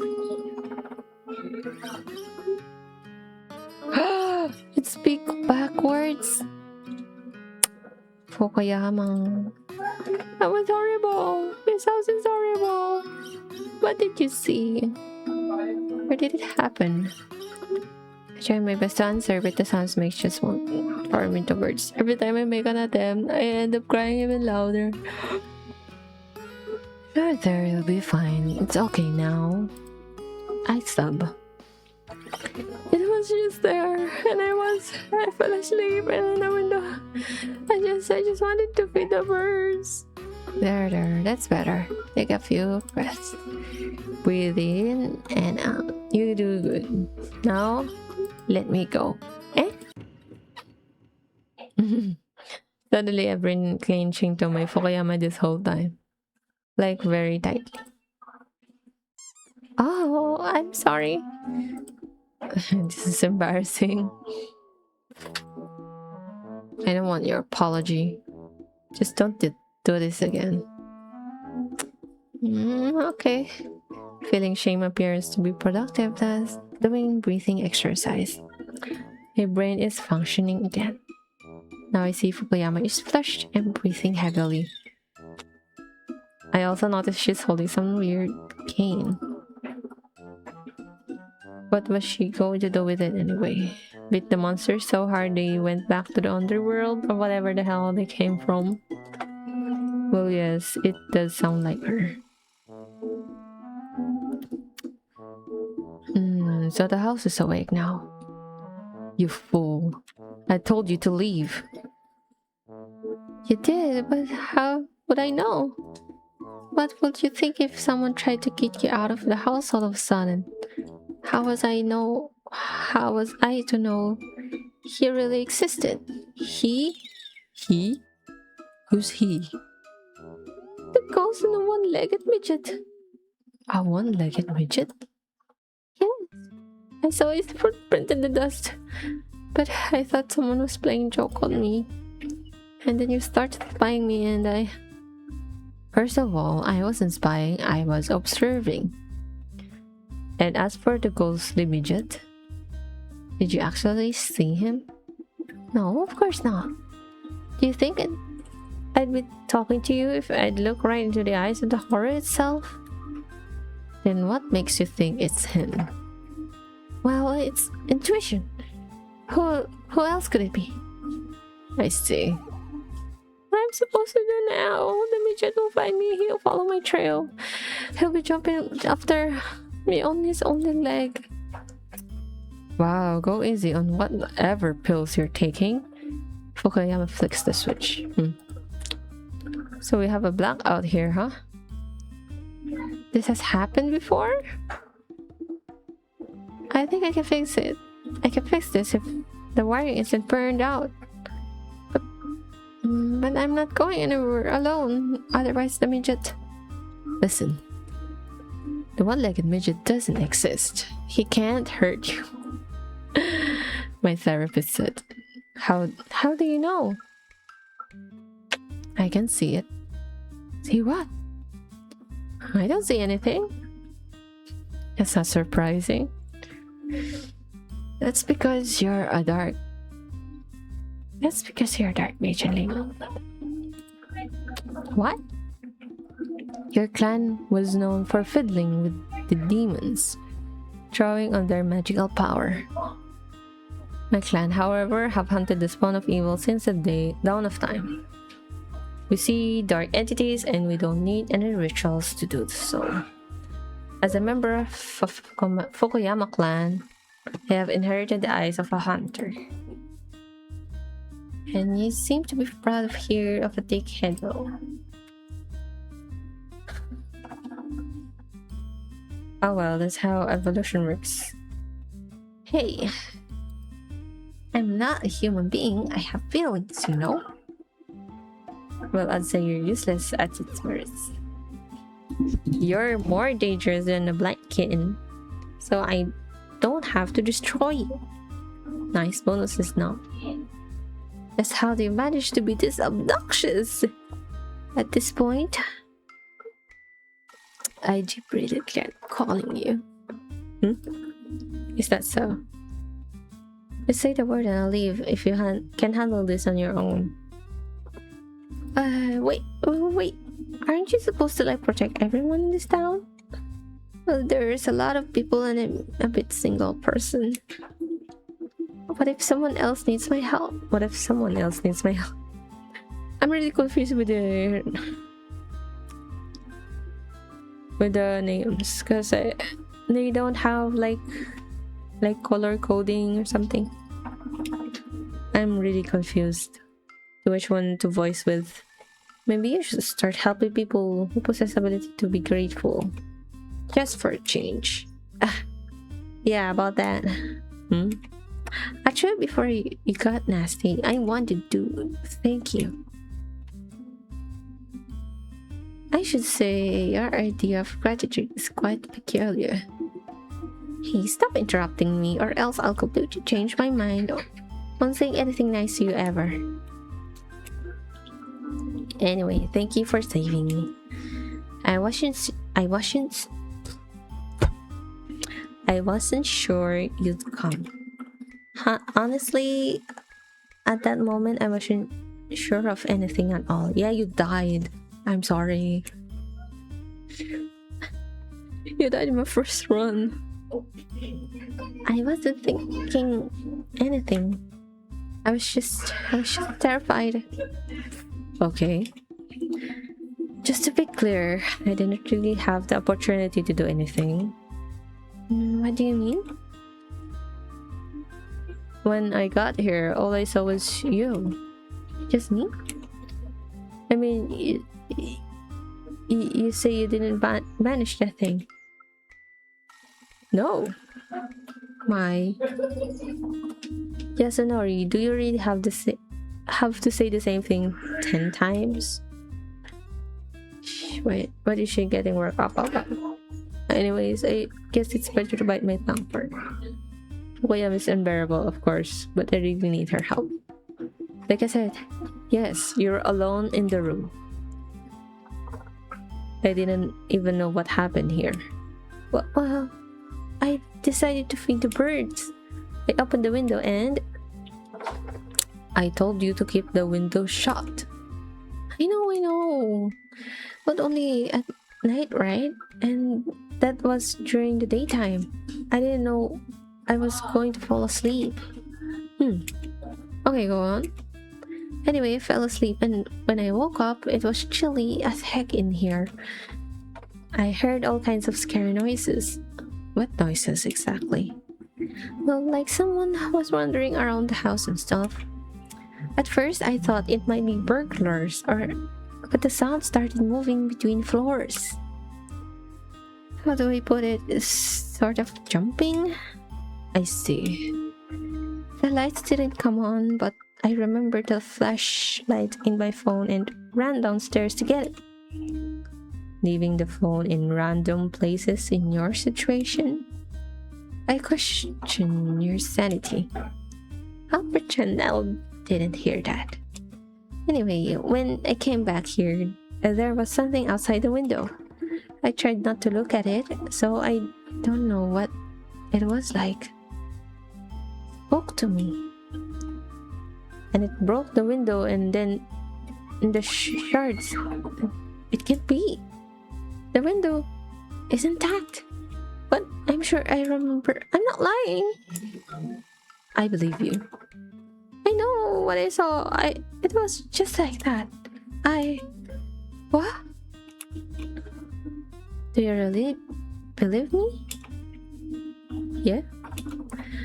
But I don't think that was what happened. But like, do you believe me? But you don't. That's one way to put it. I believe that you've seen certain things, but doesn't necessarily make them real. Is that clear enough? Well, yes. I don't understand anything, but no way I would admit it to Fukuyama. And what happened? Not exactly then. Before the window, shattered, I called you. The phone went off right after the call. I tried to turn it back on, and the next thing I know, you are here. Now that I think about it, it's almost like you got here seconds after we talked. Indeed. But how? I was on a night patrol. What do you mean? No, I mean, all this time I haven't seen Fukuyama because... Fukuyama, please don't tell me. Spend nights wandering under my windows? No, not the whole night. Generally, I usually take watch from about 3 in the morning until dawn. Those are the most dangerous hours. Yeah. There are no safe havens. No peace for me anymore. It's creepy. It's disgusting. Or acting like a complete pervert. Oh, come on. Says the girl who groped me in the first chance she got. Groped? I didn't grope you. Well, of course. That's the reason why I still have your face stamped on my chest. I have a very delicate skin, you know? It's not like that. I'm not listening. Wait a minute. Just how did you get in the house? You have a key or something? Of course not. I just kicked the door down. Please, what tragic face. No matter how you look at that, I've done you a favor. It was falling apart anyway. Isn't your safety worth more than a couple of rotten planks? Well, yes, but how am I going to maintain safety without the front door? Uh, are you ever happy with anything, Yasunori? Don't get all whiny. I'll send someone this afternoon to fix the door for you. Maybe the new one won't fall apart on the slightest touch. Really? Thank you. But I still have to make it to the morning. Well, you already done that? Huh? Just look at the window. It's done already. That means we have all day to figure out what we're dealing with and how to handle it. What are you talking about? Firstly, I'll search the house. That is, if the highly respected hostess will kindly permit me to do so this time. But before that, I'm going to have my breakfast and get myself ready. Which I highly recommended to you too. You look awful. Okayama! Bye-bye. Okayama healed? Clatter down the stairs. Girl, I'm going to drink water. Try na yung throat ko.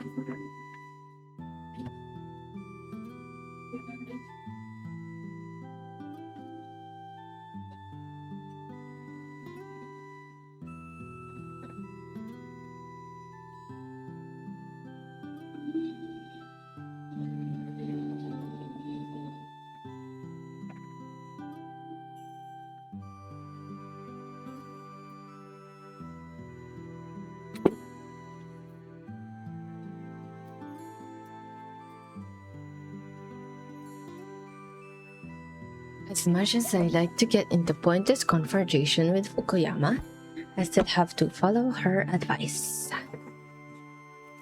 It's very reasonable. Okay, excuse me. To the point of being annoying. Much like every piece of advice she gave, actually. But in the end, they all turned out helpful. Maybe even saved my life. Fukuyama herself rushed to help as soon as I called. Would I have done the same for her? Would I have done that for anyone? Sorry I didn't save you. The first run. I'm thinking about it. As I try to swallow my breakfast. Can't taste anything. I mean, close to death experiences are supposed to sharpen appetite for life, aren't they? But it should taste like wine and so on. I gave my rubber like omelette wistful look. I'm sorry. But I can tell you're clearly not Ambrosia. I push my plate away with a sighing shiver under my blanket. The front door is still not back in place. I drape several blankets over the entrance, but they do little good. A bracing chill roams the house. Guess I'm struggling with the fact that I'm stuck in this situation. So find myself in the middle of something pretty terrible. It's just set on pause. I just can't wait to get this over with. Speaking of which, where on earth is Fukuyama? The sun is already high above when familiar clanking of heels is heard in the hallway. I can't read, guys. For real though, did you smash my door just so you can roam around here whenever you please? If I said no, you wouldn't believe me, would you? Not a chance. Well, there you have it. Aren't you glad to see me though? I'm ecstatic. You took so long to get ready. I didn't know if you were coming at all. This your exorcism prep routine involves visiting a beauty salon or something? I'll take that as a compliment. But actually no, I just took a little nap and my exquisite beauty is innate. A little nap? My whole house is going to plunge the ghost world at any minute now and you're taking a nap? What a great defender of people you are. My Yasunori, if your selfishness were a mountain, our town will become a tourist hotspot. Sorry, I can't read. My eyes are tired. Need I remind you that I was up for most of the night because of you? Besides, I need my strength tonight. Tonight? You mean to exercise, well, the evil. If we were lucky. But if we weren't, that very evil will wake up and take action. I think it would want a little revenge for the last night. I believe you failed to befriend each other, right? Yeah. Well, that's your choice. It's a coincidence. It's a consequences for you, Yasunori. For once in your life, you could been less of a stubborn ram and quietly moved on. And you could stop talking about things you know nothing about. Having a day of missed opportunities here, aren't you, Fukuyama? What are you talking about? It's not about me being stubborn.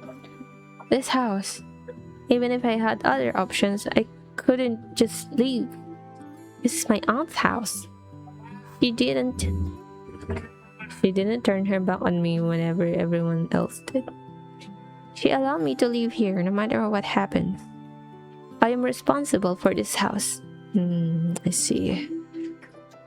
Of course, everything that's going on here, I wasn't ready for this. And I know that this isn't really your problem. If you want to leave, don't be ridiculous, Yasunori. You don't think I'd waste a chance to deal with the cursed house in my town? I was thinking of blackmailing you into selling this property. But since you don't own it, only option is getting rid of the curse. Blackmail? Wait, is your clan Yakuza or something? That's for your own good. I do think you could appreciate my candor a little bit more. How can I be frank with you if you start yelling after every word? I don't get to just tell Fukuyama what I think of her and her candor.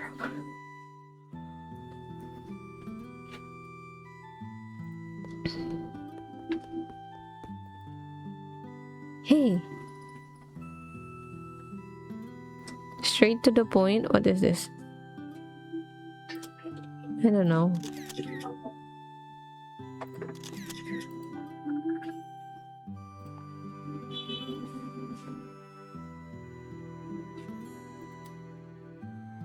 Okay, you said you wanted to look around the house, right? What exactly are we looking for?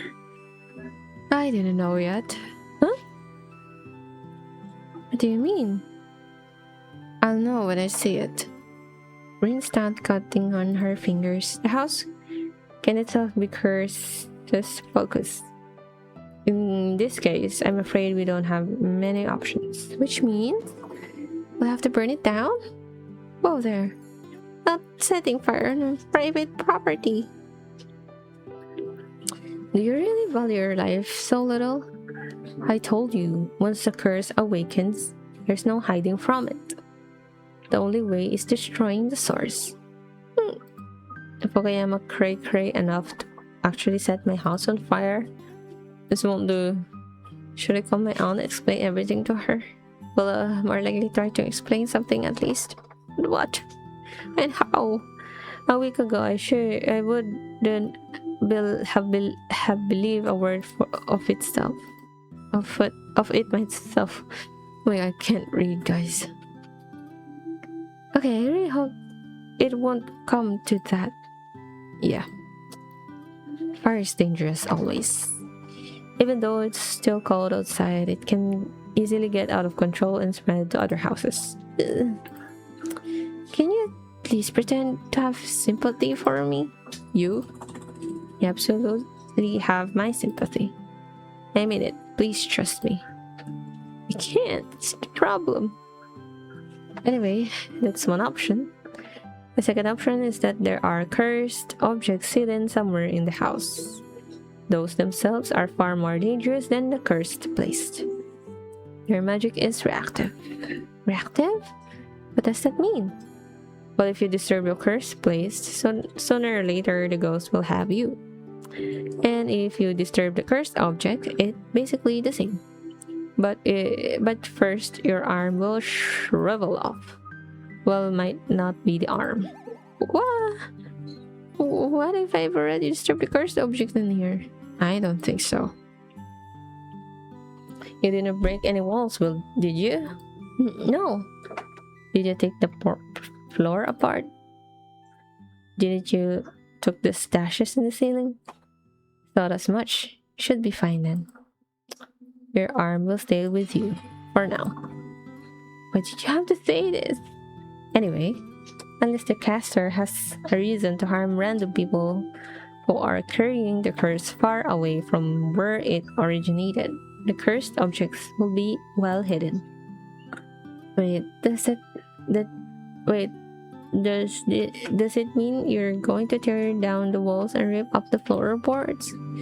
If necessary, yes. If there are options where you don't wreck the house, how about walking around a witching rod or something?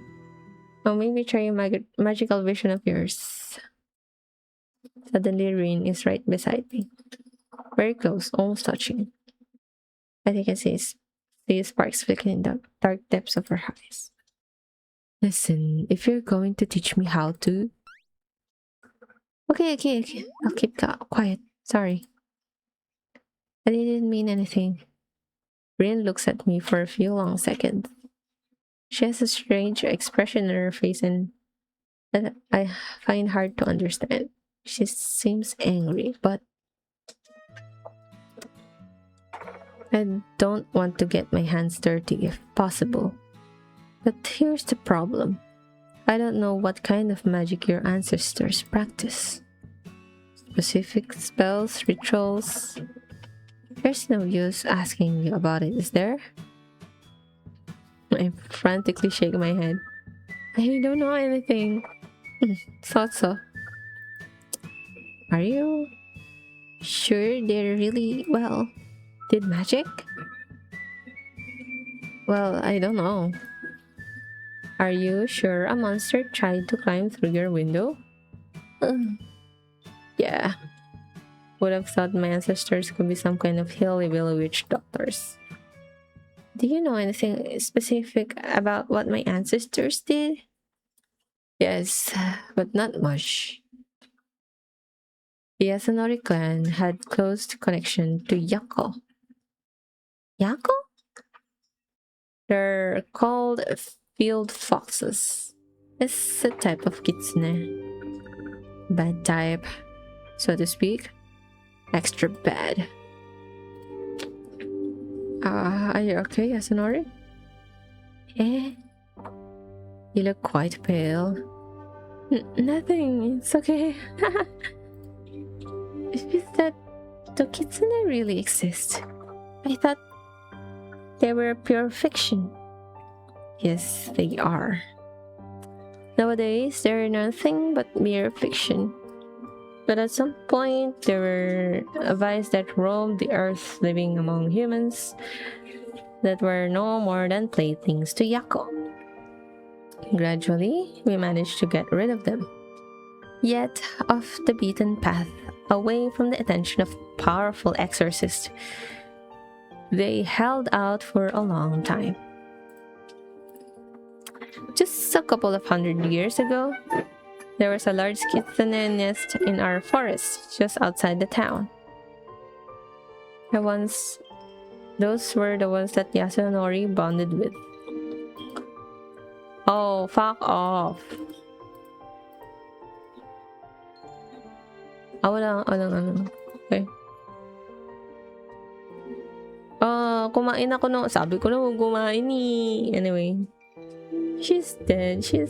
Let's eat it. Nom nom nom. Probably though some kind of pact. Foxes love pacts. Really? Rin shrugs her shoulders. That's what my family chronicle says. The dates are not very accurate, but the overall picture is clear. And why would the Yasunori want a pack with foxes?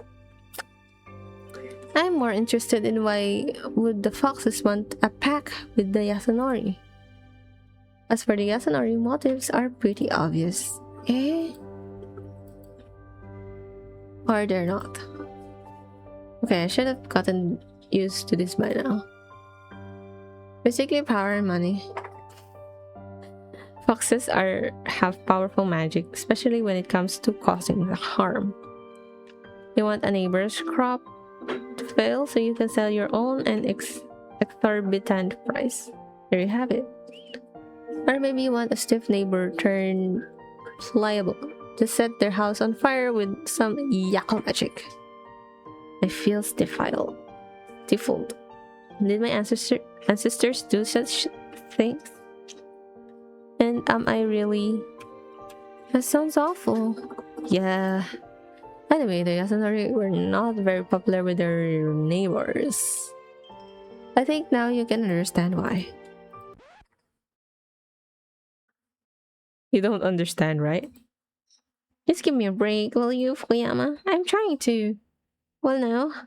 I think it was bad. I don't know anything about this part of my family's history.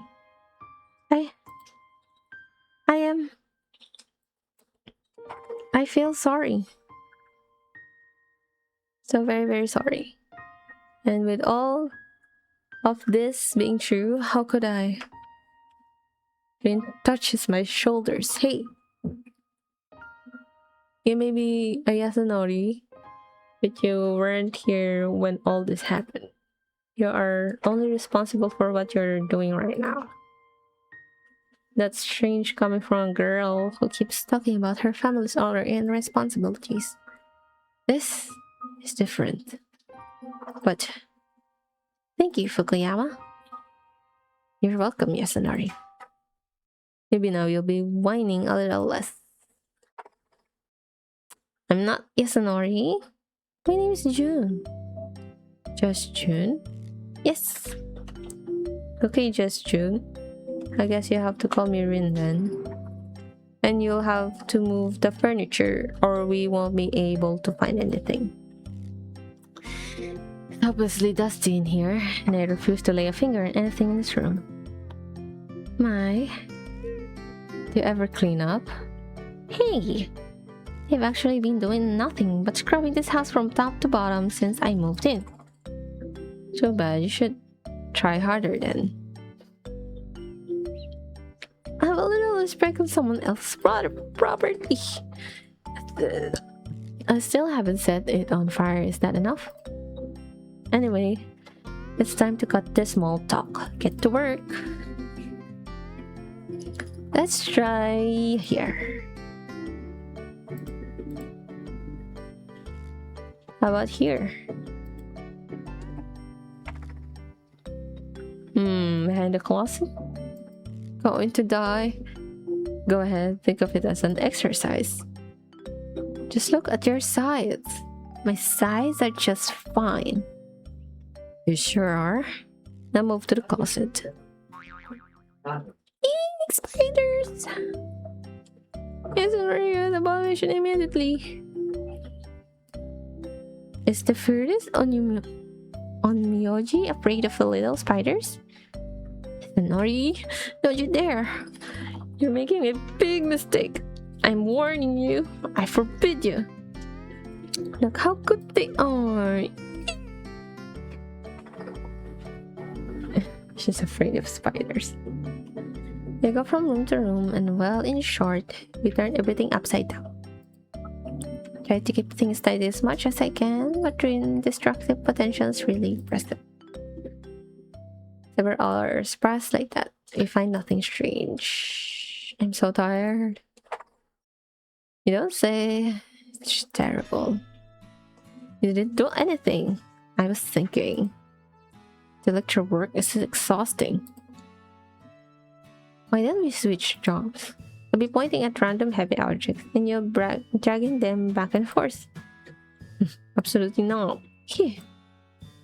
It's getting dark on my blacking out. I still haven't found anything. An expression darkens. It's like we have to tear down the walls after all. No way around it. We'll have to make it through the night. Tomorrow I'll call the... Ah! The sound of crashing wood is almost deafening. Rin is playing her arms. Rin! Rin is awkwardly balancing in one leg. The other one disappeared half deep into the floor. It's okay. I felt something in this direction. Look, there is something in here. Hilo na siya. Rian bends down to the hole in the floor and pulls out something rectangular covered in even coat of dust. A book. Get closer, making sure not to touch it. I mean, it still needs my hands. Maybe you should have been the one moving the cabinets after all. The floor doesn't collapse under me at very least. Did you say something? Nothing. Rian moves to a safer patch on the floor and turns to her to find. She is slowly flipping through the pages with a very focus on her face. What is it? I don't know. I don't know it yet, but maybe we won't have to take the house apart. I need to study this finding closely. Can I see it? No. It may be dangerous. I sense there's something wrong here. Just leave it to me. Chances are this is just what we're looking for. The book looks very old. I mean, I'll like to take a peek, but I guess it really can be dangerous. And dangerous items are better left to the professionals. I've been into too much contact with Beyond lately. Okay, but isn't it dangerous to grab such things with your bare hands like that? Oh. Are you worried about me? Not at all. Baka. I just don't want accident to release some demons or chances of imprisonment. I have enough problems here as is. But do you think I am Yasunori? I don't do anything accidentally. Ah, really? It's what's your plan to get caught staring in my windows? You're a great tactician. This is completely different. Stop annoying me. I'm June. Okay, Yasunori. Fine, just don't start whining. June. So are you sure it's okay you look into the book just like that? It must be some kind of grimoire, right? Grimoire? No, well, it's... no. Don't worry. I know how to handle these things. They're only dangerous to the untrained commoners. I'm okay if you say so. What are we going to do next? Well, I think we should have proper meal. Oops. I don't know about you, but I'm starving. What? A meal? Now? Can't you see where the sun is? Because I can't. It means it'll be night soon. The great darkness is coming. Hungry monsters will rise from the cursed damn graves and drag me into the cold abyss of eternal gloom. Yasunori, you're overdoing it. We're doomed. She doesn't even hear me calling her Yasunori. Hello, Earth to June. Do you copy? You're right. Night is coming, which means we're going to need our strength. There's no use in panicking. We should do our best and prepare to face the evil. I don't fight on an empty stomach. Are you ready to lose your only protector? I guess you're right. A hot meal would really be nice. Great. I hope at least your kitchen doesn't look like dusty mess. Just cause you didn't have time to make it one. Okay guys, I'm going to eat as well. It's sundown and I'm hungry. Be right back. Be right back, guys.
Abangan ko na, may tanay na hopscotch.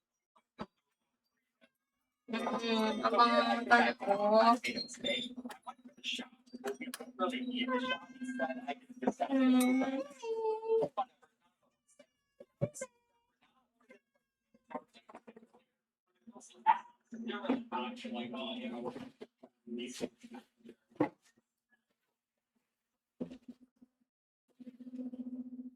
Miss Kathy. So,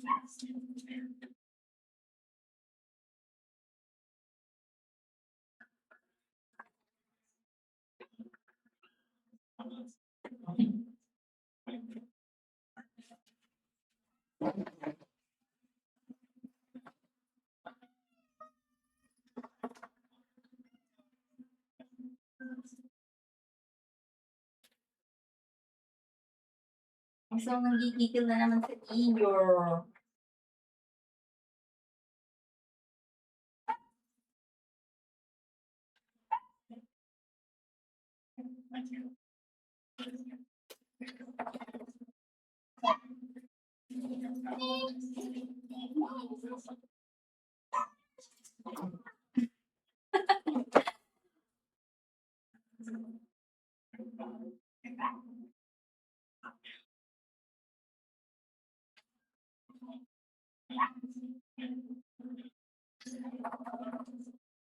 Ay ka na?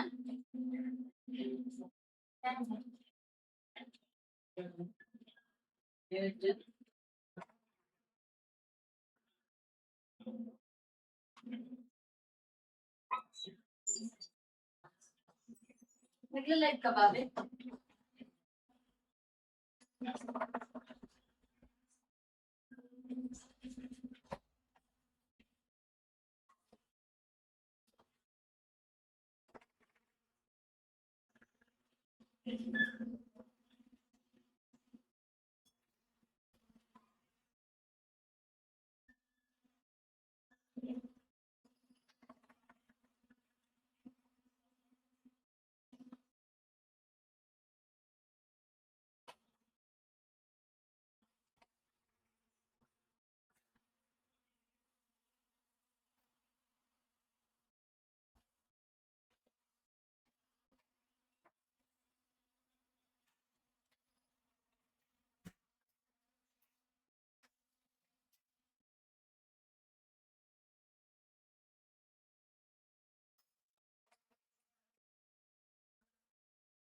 Matatapos live mo.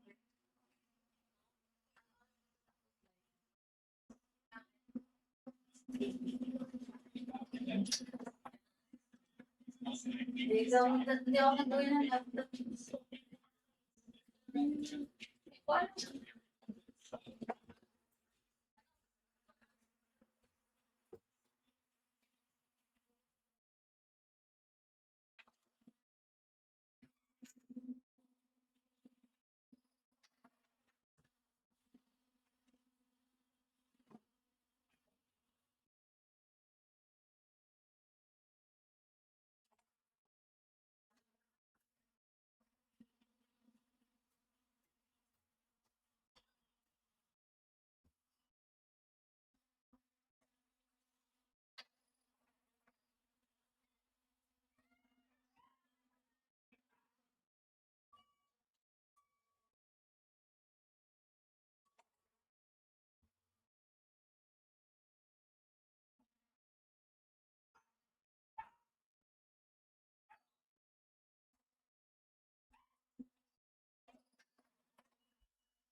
Instead of us saying, "Oh yeah, you killed us time after time," we say, "You tried to kill us," and yeah, it's actually kind of cool. It was good that we did this, but this is by far the hardest boss fight in the entire game.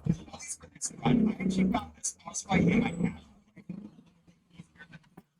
easiest. You know, one dash, it is so difficult. That was hard to.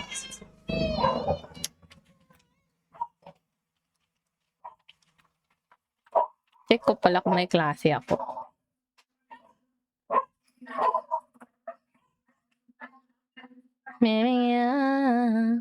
Ram plops down a stool. So what's on the menu? I don't know. Since we need to get your strength up, probably good idea to have something meaty. How about chicken? Open pala ako. Wala na nag-book? Ayun, hindi pala.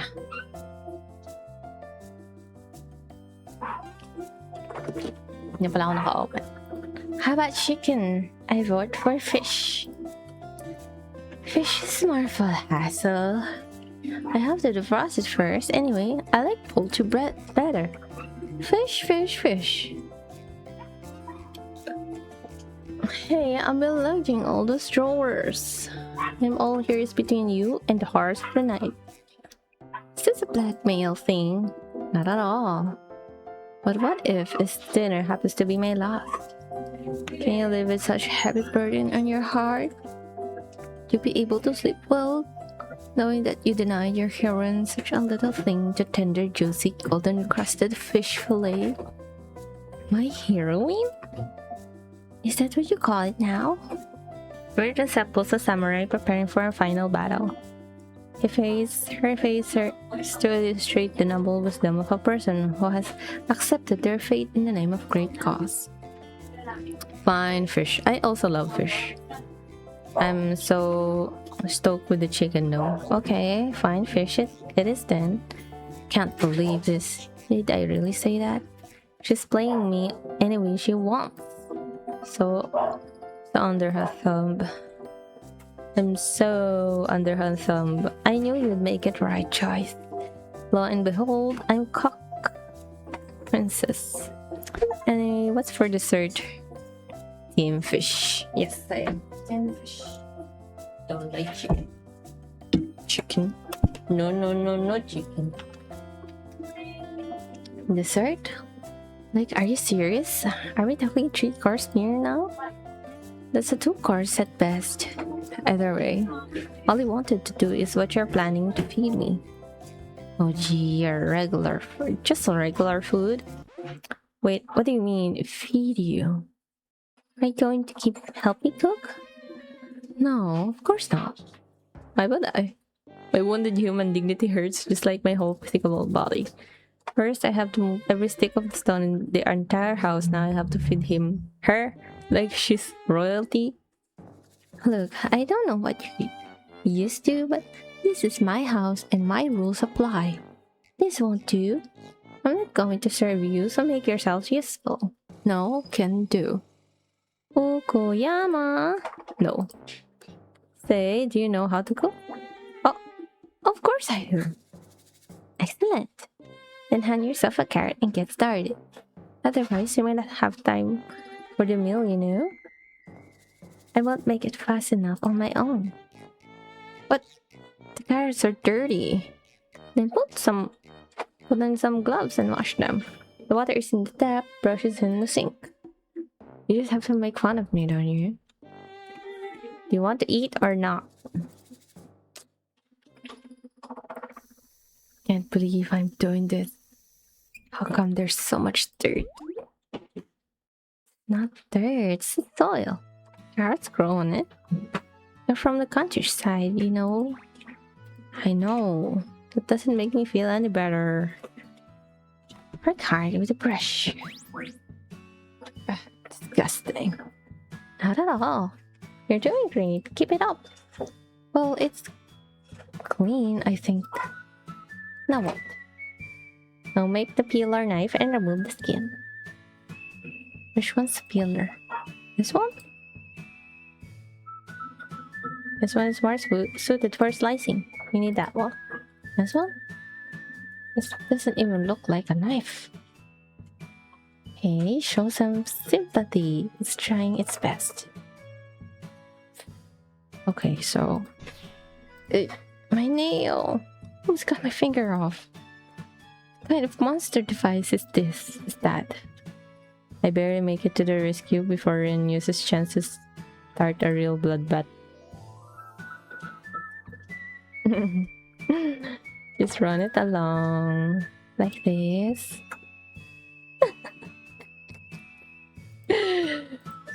You're doing great. While Rin's busy peeling the carrots, I have time to do everything else. Half a carrot along with the skin. But at least she's trying her best.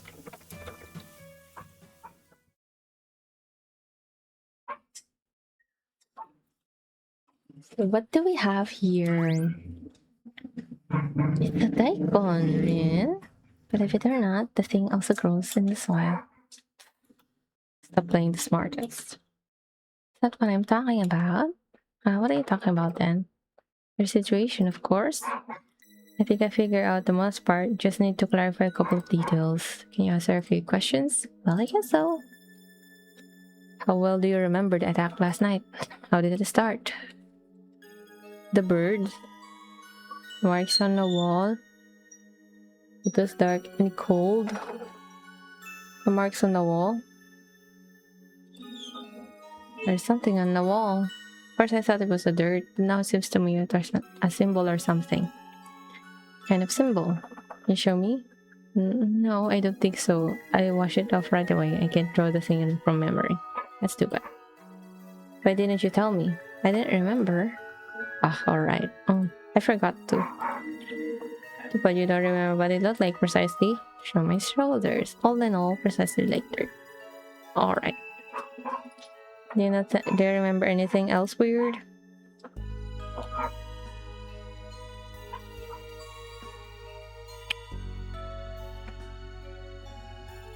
Ano ba yun? Anything else weird? The footprint in the dust, the dreams. There's too many options for me, bro.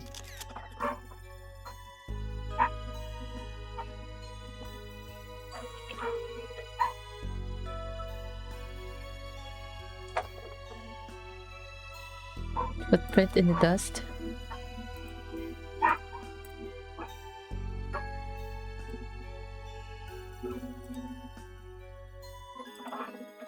Doesn't contradict. What? Come on, spit it out. But I think that is the sauce supposed to come out of the pot?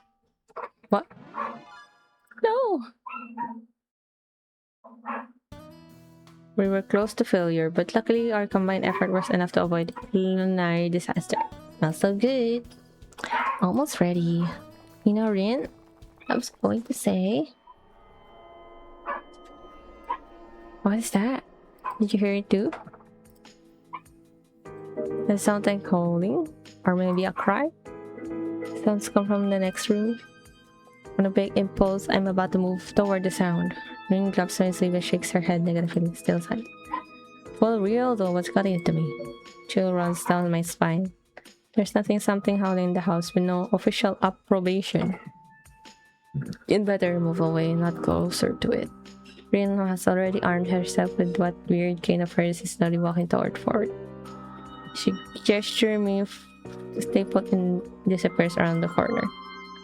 I abundantly pause at the stove, but is it right to leave Rin along with the problem?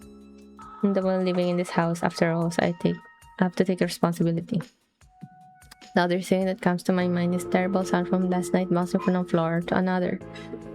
If that's easy from spirits around the house, they can get this room any moment right now.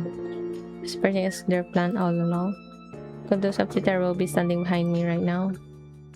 I swallow to a dry throat and go after Rin without looking back. I focus hard on going part, and my whole body is roaring to run. Ow! Eh, it appears I bumped into Rin. Ah, your head is too hard. So sorry. I thought I told you stay back there. How hard can it be to stand still for 3 minutes? I did try. But if something happened to you or to me? In movies, creepiest thing starts happening when your group splits up. You never split the party. Well, you're not in the movie, Yasunori. In reality, the creepiest things start happening when people don't listen to sound advice. But nothing happened. Exactly. You could have waited in the kitchen and not tried to break the hole in me with your overdeveloped cranium. How am I supposed to know what would happen? The sounds were so eerie. I look around warily. Everything seems perfectly normal. Did you find what? Did you find out what it was? Rin shakes her head. No. Maybe the locals didn't make the traps. My traps? I put up the paper talismans while they were searching the house. Actually, I'd magic seal the crap out of his face, but unfortunately, I don't have paper mill. I have to limit myself to the most dangerous spots. Wow, I didn't even notice. You throw tramp and good axe is efficiently but quietly. And before you say anything, Yasunori, I know what you're thinking. If you remind me of a window story again, I poke you in the side with this thing. And that hurts. That cane of yours do something magical? What did you call a cane? This is my spirit sword. An ancient artifact passed down from generation to generation, from one noble hunter to another. The sight of scared blade makes demons tremble and dark spirits flee. Okay, so you're going to poke me with a freaking sword? Nice move, champ. Cheated, Yasunori, but I might have call it for you if you insist. Eh, bait naman niya, maningning ka. Siya po si Josie. Wow! Sabi ng ulo niya. Damn it. Mga boss rushing to the sources of the sound. Oh, is this even? Or as if hurricane had passed through, which is essentially the same thing. All the lockers and food packages are open. There's some plate shards on the floor. Is that the plate? The most surprising part is nothing else is broken. Look! The trail of the sauce of the stove across the room. Someone must have paid a visit of the pot with our dinner. Can let her get away. Her? I run after Rin. The traces of sauce floor is scattered, but Rin Samaka in the right direction in just a couple of moments. What? What is this? It's a fox ass. Oh no, we should cover it. Censored. Censored.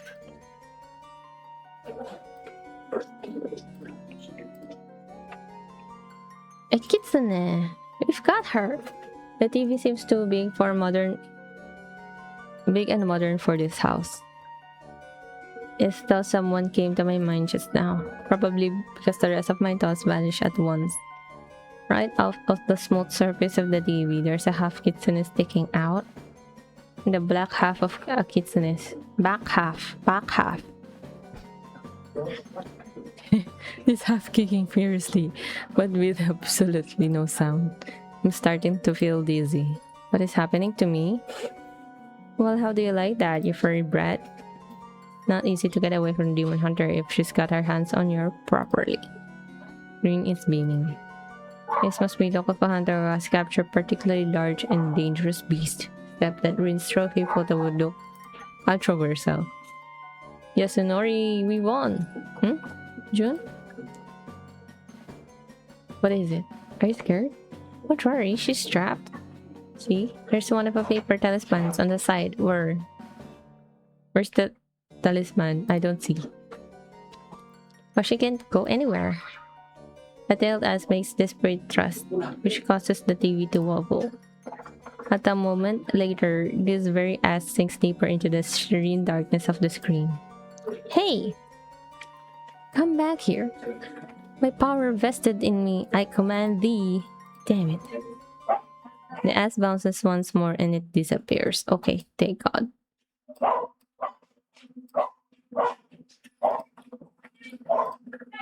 Time for good. Just a moment before the buttocks mockingly jiggle and farewell, Rin manages to stop them with her sword. Fortunately, it's still sheeted. A web crack sprawls across the TV screen. It resembles a broken ice crust now. Rin turns completely white. Rin, you quiet. Not a word. I'll send you a new TV tomorrow. Forget the TV. Are you alright? Me?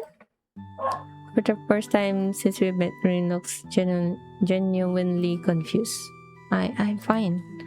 What kind of weird question is that? I just thought that. It doesn't matter what you thought. I'm alright. Why is she blushing? I'm sorry about the TV. Like I said, I'll make sure to get replacement tomorrow. It's too late to deal with the issue today anyways. Rin's cheeks are getting blushed and back on she sounds like her usual self. Still, there seems to be something serious wrong with her. I consider that what to say next so I don't upset her. Is she coming back? This gets today. Rin doesn't look at me. She puts her lip in silence.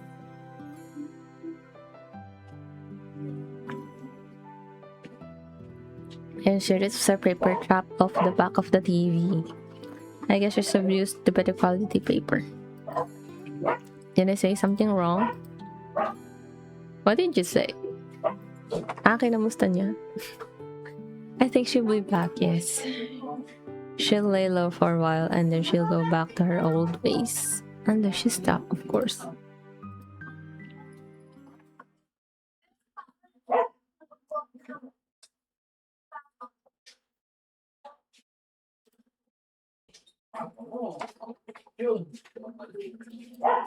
I had the hunch, but I didn't want to scare you until I knew for sure. I think we have enough evidence now. You're being hunted by a kitsune. Either she's stealing your energy or she wants to take your place. What? It's okay, don't get jumpy. I know we should do. What do you mean, take my place? Well, once Kitsune finds a lonely young girl, she starts skirting her until she gets her away. Legend has it that Kitsune are able to enter the victim's bodies through their fingernails or through her breasts. What are you doing? Sorry, I couldn't help myself. You had such a troubled face. Well, of course I had. Who would take this lightly? It's just creepy. It's nothing special, just a kitsune. Shenanigans. They're dangerous, I told you. Kitsune can hurt you in so many different ways. They used to possess people very often back in the day. But I doubt our fox had such a goal. Why not? She would have done it by now if she wanted to. Don't understand. Why is she attacking me? He said my ancestor has some sort of business with kitsune. Facts, yes, indeed. It's how it should have been with your dark mage ancestors. Without magic prowess, you should tidbit with no protection. Or rather, that's what this fox thought. I mostly heartily hope she would be able to sit for quite some time. What I'm going to do? Don't worry, I have a plan. And now we have plenty of time to prepare. Our fox got a magical thrashing. She'll have to lay low, gather her strength for new exploit. So I'm safe, yes, for now. But I'm staying with you to make sure everything's alright. Let us sign there for relief. Besides, I'm still hoping for dinner. Wait a minute. You little... Rin, wait! I rushed into the kitchen after Rin. She froze over the stove looking whiter as she did at the TV. I can't believe this. Wicked magic. What happened? The meat. We've been beaten, robbed clear of all our meat. Oh, that's unfortunate. Damn. We spent the rest of the evening cleaning up the kitchen trying to cook something with the ingredients that survived the mayhem. Rin no longer complains, and I can tell she's really trying to help me as much as she can. She's doing great at times, but all in all, we somehow manage. When it's time to do the dishes, though, Rin disappears. I decide to resign myself to the fact she must have done more housework today than ever before in her entire life. Phew, I guess that's the last one. I put the plate back where it belongs. I can help but listen to my surroundings. It's already quite dark outside. I just read Pavel's house to complete the side dishes. I just been ominous. To get over it with my family, we'd finally calm down. I decided to go to the what? Rin sleeping peacefully to the couch. That's so cute. I quietly walk closer, trying not to disturb her. In her sleep, my self-proclaimed protector looks completely innocent. Her eyelashes flutter slightly, her breathing deep even. She's wearing all her usual clothes, clutched her chest in the same strange book we found under the floorboards. Rin must have laid down to read and fallen asleep. She's probably exhausted. Oh, no. I forgot to. Anyway, although Rin is fully clothed, the house is chilly. There's a full of blankets to cover her up. Rin doesn't seem to notice anything. Rin hovers straight in the blanket, sense of delicate floral sun. Is that her perfume? That's a strange thing to admit, but even though the scent is delicate, rather sweet, I think it suits Rin very well. She may have terrible temper, but she's sure very cute when she's not busy destroying my self-esteem. I smile to myself and smooth the blanket near Rin's face until my hand touches something hard. It's that book. Maybe I should put it away. Or should I take a look? Just a bit. Leave it be. You'll die.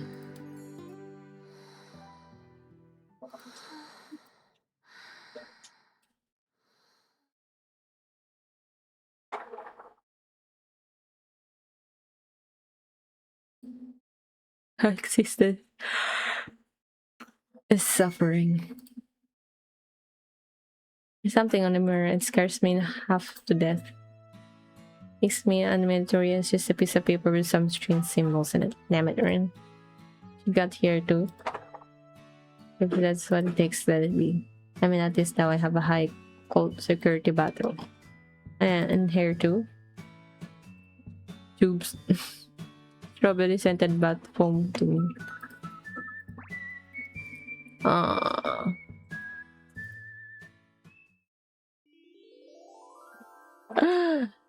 Not the etchy.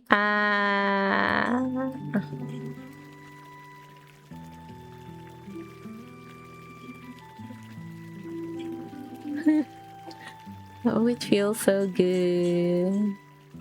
She's nice though. So warm. Cover it. Hot water with a whip of pile of scented foam. I'm straining my muscles, finally relaxed. The air feels thick and vicious because of the steam. Oops.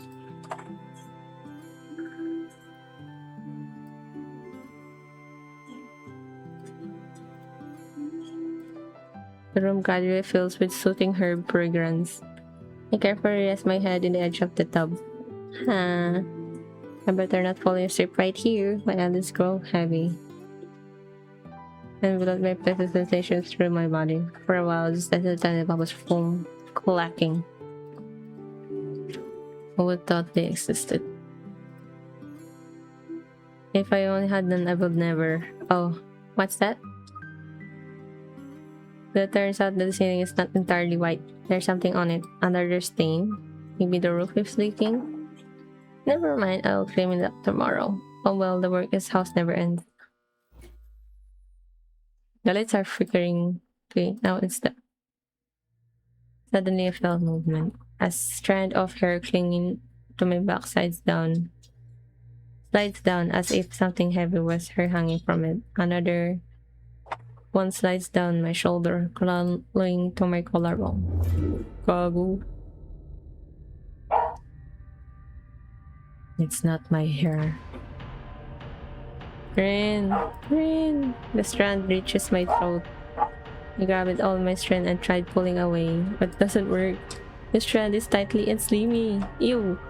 My fingernails are tangled in muddy clumps of unnatural long hair. Rin, help me. My arms and legs are being twisted and pulled in different directions by malicious strands of hair. Nesting on the ceiling stretches, tearing into the plaster. The ceiling swell bulges and finally burst.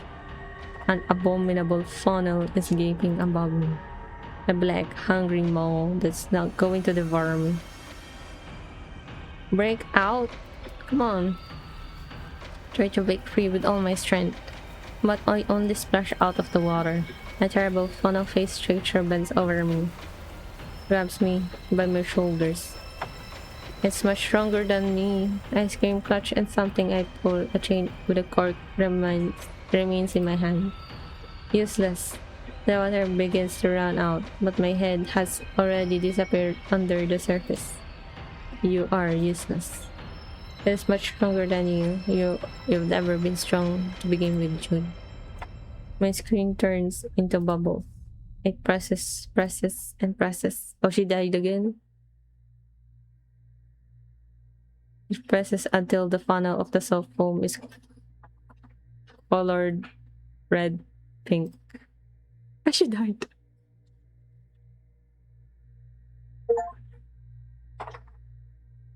Wait. She died twice. Matay na siya 2 beses sa akin. I'm sorry.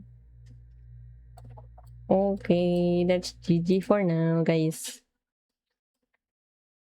Someone will use my computer. It's going to be a short stream.